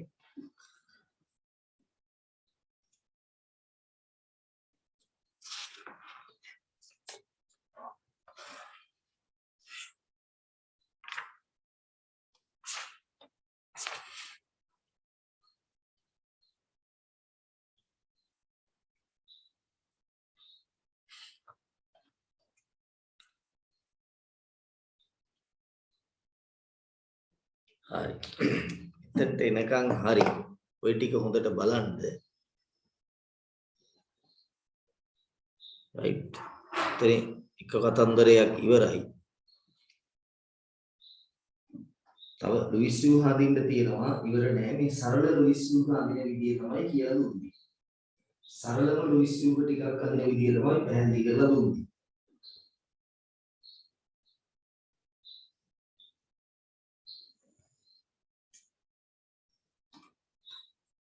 හරි. මම පොඩි කරුණු ටිකක් මතු කරනවා.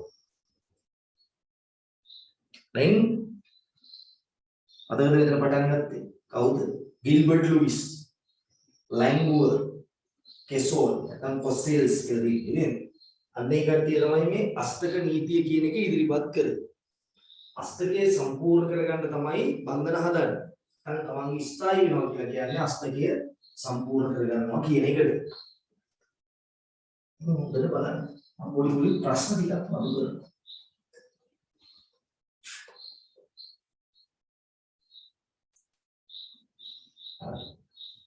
මේ අර ටික තේරුම් ගන්න ඉවරුනාම තමයි මෙතනින් එහාට මේ ටික තේරුම් ගන්න. ඔය තේරුම් ගන්නවා නෙමෙයි මම ඔයාලගේ බුද්ධිය කලම්බන්න උත්සාහ කරනවා. මම එක ව්‍යුහයක් ගන්නවා PCL5 කියලා ව්‍යුහයක්. PCL5 ව්‍යුහ දෙකක් ගන්නත් බෑ. ව්‍යුහ දෙකක් මම අඳිනවා. ඔයාලා අඳින හැටි හිතන්නකෝ පස්සේ අපිව මේක නම් පුළුවන්. SO3 හරි. මෙන්න මම මෙයාගේ ව්‍යුහය ඇඳුවොත් CL CL CL CL CL මේක 8නේ මම එක බන්ධනයේ හදාන්නේ ඌට දැන් ඉස්සර කතාව වුණේ පුතේ ඒක එතනින්ම කරා කොහොමනේ කතාව වුණේ ක්ලෝරින් ගැන ප්‍රශ්නයක් නෑ ක්ලෝරින්ගේ අස්තකයේ සම්පූර්ණ හොඳට බලන්න කවුරු හරි කෙනෙක් ફોස්ෆරස් දිහා දැන් කියන්න එපා ફોස්ෆරස් දී පහයි නෙමෙයි දැන් මේ ඉලෙක්ට්‍රෝන මූටත් අයිති මූටත් අයිති මේවා දෙකටම අයිතියි මේ මම කියන්නේ මේ අණුව හැදුවට පස්සේ මූ දුන්න මොකට එකයි දුන්නේ මේකට එකයි දුන්නේ ඒ බව ඇත්ත හරිද මේකේ පහෙන් මේවට එක එක දුන්න බව ඇත්ත ඒ බලන්න පුතේ ફોස්ෆරස් මත එක සරපයක් ફોස්ෆරස්ගේ ඉලෙක්ට්‍රෝන පහක් තිබ්බා එක එක විදාගෙන ගියා මේකේ ඉලෙක්ට්‍රෝන ඉතුරුනේ නැහැ ඒක වෙන කතාවක්. මේ බන්ධන හැදුවා. එතකොට මේක එකසර නැහැ. ඒ සංයුතිතාවකවචේ මේ අවස්ථාව අණුවේ තියෙන ඉලෙක්ට්‍රෝන ගන්නකොට මේ බන්ධන වල තියෙන මේවා දෙපැත්තටමයි තියෙන්නේ. මේවා මේ ඉලෙක්ට්‍රෝන මූටත් අයිති මූටත් අයිති.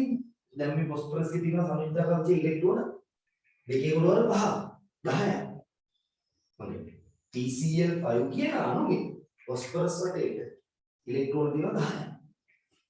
හරි. PCl5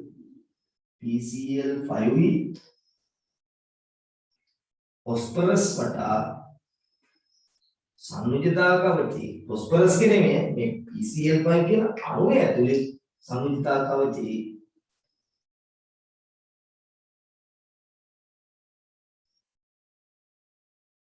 ඉලෙක්ට්‍රෝන 10යි right SO2 ගන්නත් ඕනේ SO2 මේක ඇඳුත් එහෙම මෙන්න මෙහෙම ඕට දෙකක් එපයි කොහොමත් ඔක්සිජන් දෙකක් එපයි එක පිළිගන්න ඕනේ ඕට දෙකක් ඕනේ එක පිළිගන්න ඕනේ හරි සල්ප සංයුතිතාවකවචේ සල්ප ගත්තොත් එහෙම එකS2 2S2 2P6 3S2 3P4 යාගේ සංයුතිතාවකවචේ 6යි එතකොට මේ ඔක්සිජන් බන්ධන දෙකට ඉලෙක්ට්‍රෝන දෙකක් දෙනකොට ඔන්න ඒ පුතේ මුගේ එකසර තියනවද නැද්ද කියලා බලන්නයි දැන් මේ හදන්නේ. ඔයාලා හිතන්නකෝ සල්ෆරට ඉලෙක්ට්‍රෝන 6ක් තිබ්බා. ඒ සල්ෆර්ගේ ඉලෙක්ට්‍රෝන 6 තමයි බන්ධන වලට එක ගානේ දෙන්න ඕනේ. එතකොට මේ 1 2 3 4යි. 6න් 4ක් ගියපුවාම තව දෙකක් ඉතුරුයි. ඒ නිසා සල්ෆර් මත එකසර දෙකයි. මේ බලන්න. සල්ෆර් මත එකසර හොයන්නේ කොහොමද? සල්ෆර් මත එකසර ඉලෙක්ට්‍රෝන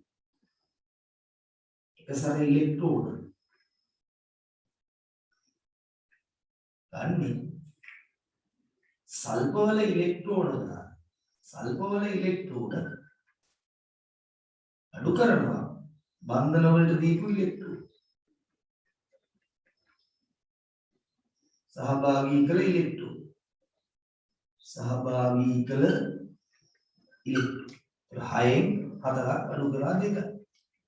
එහෙමයි මේ රතු පාට එකසර දෙක මේ එකසර දෙක ඊට පස්සේ මෙන්න දැන් SO2 අණුවේ සල්ෆවල දැන් තියෙන ඉලෙක්ට්‍රෝන ගාන කීයද?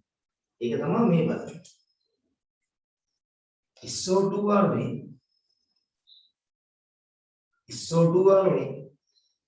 සල්ෆවල සංයුතිතාවකවචේ ඉලෙක්ට්‍රෝන ඔක ගොඩක් අය බඩල ගන්නවා ඈ සංයුතිතාවකවචේ ඉලෙක්ට්‍රෝන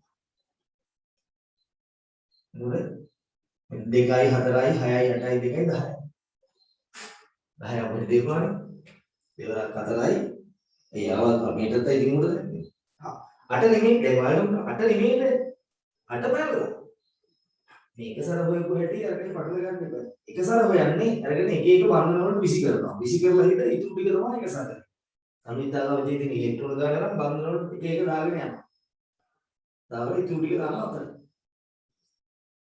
ඒක සංවිධ අවසානයේ බලන්න ඔක්කොම ටික එකට මේ මුටයි දෙකම ගන්න. මුගේ ගත්තොත් 8 හරියි. 4යි 4යි 8යි. 4යි 4යි 8යි. ඒක දෙපැත්තටම තියෙනවා. ඒතකොට මේ අවස්ථාවේ SO2 ගේ අෂ්ටකයේ ඉක්මවල ගිහිල්ලා තියෙනවා. දැන් ප්‍රශ්නයක් තියෙනවා.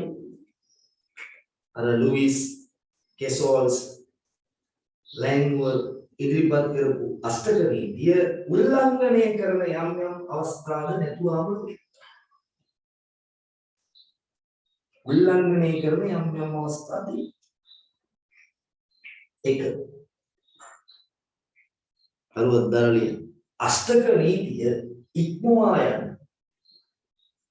ස්ථායි අනුපවති මේව නැත්තම් ප්‍රශ්නයක් නැහැ ලෝකේ PCL5 කියලා එකක් නැත්තම් අවුලක් නැහැ SO2 කියලා එකක් නැත්තම් අවුලක් නැහැ ඒක ඇතුලේ මේ විදිහේ බන්ධන නැත්තම් අවුලක් නැහැ එහෙම ඒවා හැදෙනවා කියන්නේ අර නියමයට පොඩි පහරක් වදින. එහෙනම් අෂ්ටක නීතිය 100%ක්ම ඇත්තද? දැන් ඔයාලා මේ ව්‍යුහය යන කොහෙද කියලා හිතන්න යන්න එපා. ඒක පස්සේ අපි කරමු. නම් සමහර අවස්ථාවල අෂ්ටකය බන්ධන හැදුවට පස්සේ බන්ධන සෑදීමෙන් පසුව අෂ්ටකයේ ඉක්මවන අවස්ථාද ඇත. අෂ්ටකයේ ඉක්මවන අවස්ථාද ඇත.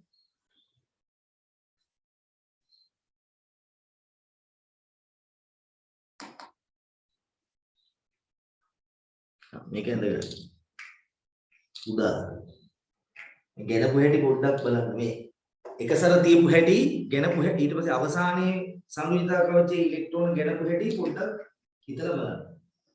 ඒක තමයි වැදගත්. පැටල ගන්න එපා ඒක.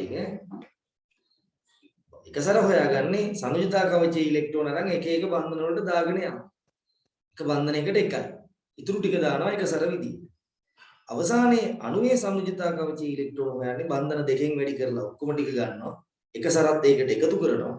ඒතර ඔක්කොම ටික සංයුතික කවචයේ ඉලෙක්ට්‍රෝන එනවා.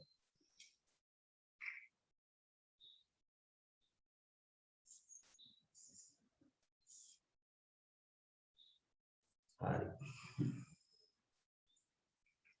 මොකද පළවෙනි එක අෂ්ටකයේ ඉක්මවන ස්ථායි අණුද පවතී. උදාහරණ දෙකක් මම දුන්නා. පොඩි ඒ කාලේ හිටියා. ඒ කාලේ විද්‍යාඥයෝ දැන් ඔහොමයි ප්‍රශ්නේ. දැන් ඕම් විද්‍යාඥයෝ තුන් දෙනෙක් මතයක් ඉදිරිපත් කළා. ලංකාව දිනු වෙන්නේ නැත්තේ. ඒ වගේ මත එහෙම නැහැ. තොරණ මතයක් ඉදිරිපත් කළා. ඒකට විකල්පයක්. ඒක ප්‍රශ්නාර්ථයක් කියලා දැන් ආවා. දැන් විද්‍යාඥයෝ අර අෂ්ටක නීතිය ප්‍රශ්න කරනවා. ඔක විතරක් නෙමෙයි. අෂ්ටකයට අනුදනුත් තියෙනවා. අෂ්ටකයට අනුදනුත් තියෙනවා. ඒ අනුවත් නැත්නම් අවුලක් නැහැ. එහෙම මඩක් ගන්න විතර අවුලක් නැහැ. ඒක නිව නැහැ කියලා කියන්න පුළුවන්. වැඩේ තියෙන්නේ එහෙම අනු තියෙනවා ලෝකේ. අනේ ඒකයි ගැටලුව තියෙන්නේ. අෂ්ටකයේ ඉක්මවා යන අවස්ථාවේදී අෂ්ටකයේ ඉක්මවා යන අවස්ථාවේදී එය අෂ්ටක නීතියට පිළිබඳ ගැටලුවකි. ඒ කියන්නේ නීතියක් වෙන්නේ. ඒ කියන්නේ සම්පූර්ණයෙන්ම මේ බන්ධන හැදීම කියන එක අෂ්ටක නීතියෙන් පැහැදිලි කරන්න බැරි තත්වයක් ඇති වෙමින් යන්නේ නැහැ. ඊළඟට එක දැන් අෂ්ටකයේ ඉක්මවා යන එක තියෙනවා.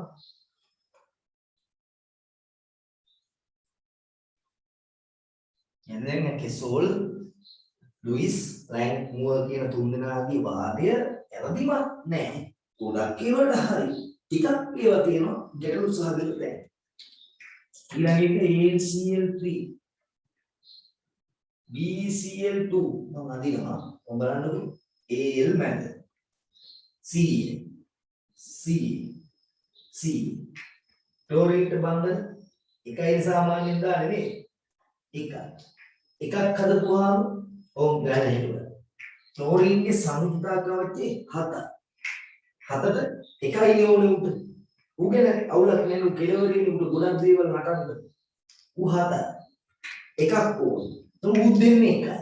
7න් එකක් දීපුවාම තව 6ක් පිටුයි. ක්ලෝරින් කෙලවරකින් ඉන්නවා නම් බය නැතුව ඔබ කරන්න. මුගත් තේ බංගල දින හැටියෙන් පස්සේ බලමු. ඇලුමිනියම්ගේ ඇලුමිනියම් මතක නැහැ. ඇලුමිනියම්ගේ 1s2 2s2 2p6 3s2 3p1 සංයුතිතා කවචේ ඉලෙක්ට්‍රෝන 3යි. මේ බන්ධනයේට එකයි මේ බන්ධනයේට එකයි මේ බන්ධනයේට එකයි තුනම ඉවරයි. එතකොට මේ ඇලුමිනියම් මත එකසර නැහැ. ඇලුමිනියම් මත එකසර නැහැ. එතකොට මේ AlCl3 අණුවේ ඇලුමිනියම්ගේ සංයුතිතාවක අණුව දැන් කරන්නේ අණුවේ එකසර තියන තමයි බෙදලා දැන් මේ මෙයාගේ තියෙන අවසාන කවචේ ඉලෙක්ට්‍රෝන මෙතන දෙකක් දුන්නා මෙතන දෙකක් දුන්නා මෙතන දෙකක් දුන්නා ඉතුරුවක් නැහැ. AlCl3 අණුව ඇලුමිනියම්ගේ සංයුතිතා කවචේ යන බලන්න කවචේ ඉලෙක්ට්‍රෝන වලට හරියට එයිද කියලා. කවචේ ඉලෙක්ට්‍රෝන 2යි 4යි දෙක වගේ කොහෙන්ද දැන් උන් ගොඩක් වෙන ප්‍රශ්න. දෙක කියන්නේ මේ දෙක මුණයි දෙගොල්ලන්ට වයිදී මොකද දෙකක් තියෙනවනේ ඉතින් 6යි. අන්න අෂ්ටකයට අඩුයි. අංක 2 අෂ්ටකයට අඩු ස්ථායි අංක පවතී. අෂ්ටකයට අඩු ස්ථායි අංක පවතී. මේක ලියලා ඒක ලියනවා හරි ඒක ලියලා මේක ලියවත් කරන්න. අෂ්ටකයට අඩු ස්ථායි අංක පවතී.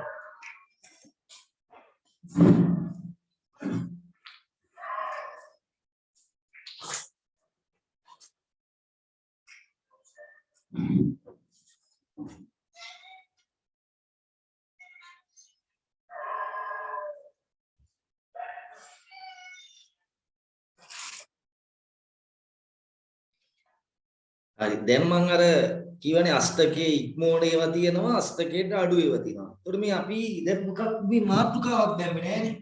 මොකක් ගැනද මේ කතා කරගෙන යන්නේ කියලා. අෂ්ටක නියතිය මගින් පැහැදිලි කරන්න බැරි තැන් මතුවෙලා. එහෙනම් මාතෘකාව දාන්නේ මේකට කලින් එකට උඩින් එන පාඩකින් ලියාගන්න අෂ්ටක නීතිය පැහැදිලි කළ නොහැකි අවස්ථා ඇතිවේ. අෂ්ටක නීතිය අභියෝගයට ලක් වෙන දැන් එනවා. උත් දෙකයි. දෙකම එකට දාලා කියමුකෝ. අෂ්ටක නීතිය අෂ්ටකයේ ඉක්මවන තැනුත් තියෙනවා. අෂ්ටකයට වඩා අඩු වෙන තැනුත් තියෙනවා. අෂ්ටකයේ ඉක්මවන තැනුත් තියෙනවා. අෂ්ටකයට අඩු වෙන තැනුත් තියෙනවා.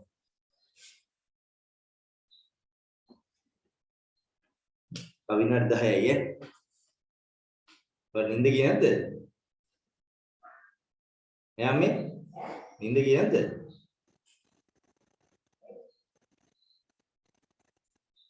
හරි. අෂ්ටකයේ ඉක්මවන තැනුත් තියෙනවා.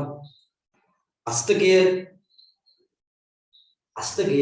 අඩු තැනුත් තියෙනවා. ඔකට වඩා තව හොඳ ගැටලු තියෙනවා. මේ බලන්නකෝ. තුන්වෙනි කාරණේ 1 2 දැන් මේ මාතෘකාව මොකද්ද? අෂ්ටක නීතිය පැහැදිලි කර නොහැකි අවස්ථා. තුන්වෙනි අවස්ථාව තමයි හොඳ මේක. තුන්වෙනි අවස්ථාව. මේ ඔක්සිජන් ගත්තාම ඔක්සිජන් වගේ එකක් ගන්න බෑ. ඔක්සිජන් නයිට්‍රජන් ඒ වගේ. ද්විත්ව බන්ධනයක් තියෙනවානේ. දැන් ඔය අෂ්ටක නීතියට අනුව මේ බන්ධන දෙක අතර කිසිදු වෙනස්කමක් නැහැ. බන්ධන දෙක සර්ව සමාන නුගේ ඉලෙක්ට්‍රෝනයි අනුගේ ඉලෙක්ට්‍රෝනයි නුගේ ඉලෙක්ට්‍රෝන බන්ධන දෙකේ කිසිම වෙනසක් නැහැ. එතකොට මේ බන්ධන දෙක සර්ව සමානයි. බන්ධන දෙක සර්ව සමාන නම් බන්ධනයේ ශක්තිය සර්ව සමාන වෙන්න ඕනේ. හැබැයි මේ බන්ධනයේ කඩන්න යන ශක්තිය හොයාගත්තාම වෙන එකක් කඩලා එකක් කඩනකොට කියන්නේ එතකොට එන අපේ අතර ලොකු වෙනසක් තියෙනවා. ඒ කියන්නේ මේ බන්ධන කොටින් එන මේ බන්ධන දෙක ශක්තිය සමාන නැහැ කියලා පරීක්ෂණාත්මකව ඔප්පු කරලා තියෙනවා. අර වැඩක් නෙමෙයි. හස්තකවාදයේ හස්තක නීතිය හරිනම් මේ බන්ධන දෙක ශක්තිය සර්ව සමාන වෙන්න ඉපේ. මම මේ වලගේ බුද්ධිය කරම්බයි. මෙහෙම ප්‍රශ්න අහන්න ඇති වෙන්න පටන් ගන්නවා. මම හරි කියන්නේ මේ දෙකේ ශක්තිය සමාන නැහැ. ඒතර ඔයාට හිතෙන්න ඕනේ. අර ඒකවල එහෙම වෙන්න පුළුවන්. බන්ධන ඉලෙක්ට්‍රෝන සමානයි. එහෙම බන්ධන නැති. උඩ මේ බන්ධන ඒව පැහැදිලි කරගන්න විදියක් නැහැ. මේකේ අර ඩෝල්ටන්ගේ කතන්දරය වගේ තමයි. අර පරමාණු ව්‍යුහය ඇතුළේ ඒ වගේ තමයි. එතකොට මේ වගේ කියන්නේ තුන්වෙනි කාරණා. ඔක්සිජන් O2 අණුව සැලකුව විට මේ O2 අණුව සැලකුව විට අෂ්ටක නීතියට අනුව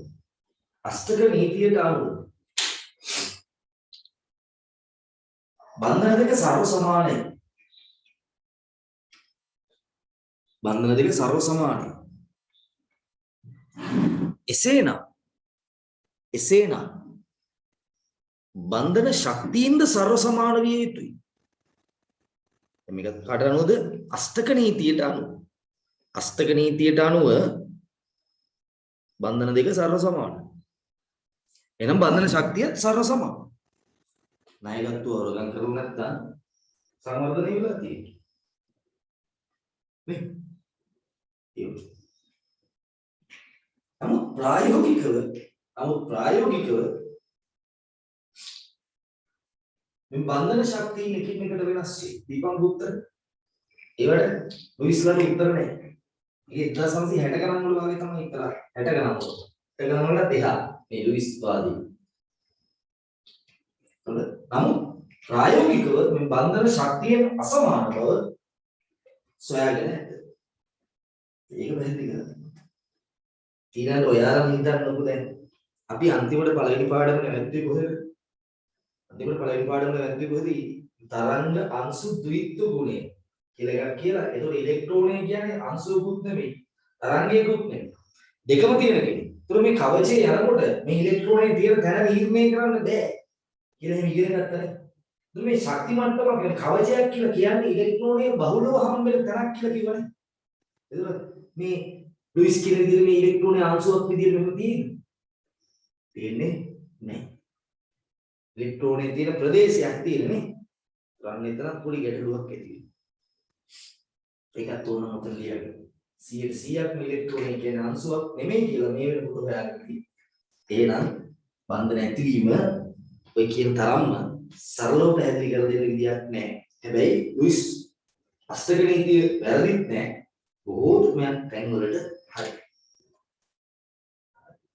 ඊළඟට අපි ඊළඟ දවසේ කතා කරමු. අද ඊළඟට මේක දියුණු කරලා ගියොත් එහෙනම් මේක ඉවර කරලා ඊළඟට යමු ගැඹුරු ලුයිස් ව්‍යුහ අඳින්න. ඒක තව ටිකක් දවස් දෙකක් ඇතුළේ යනවා. අදට නවත්තනවා.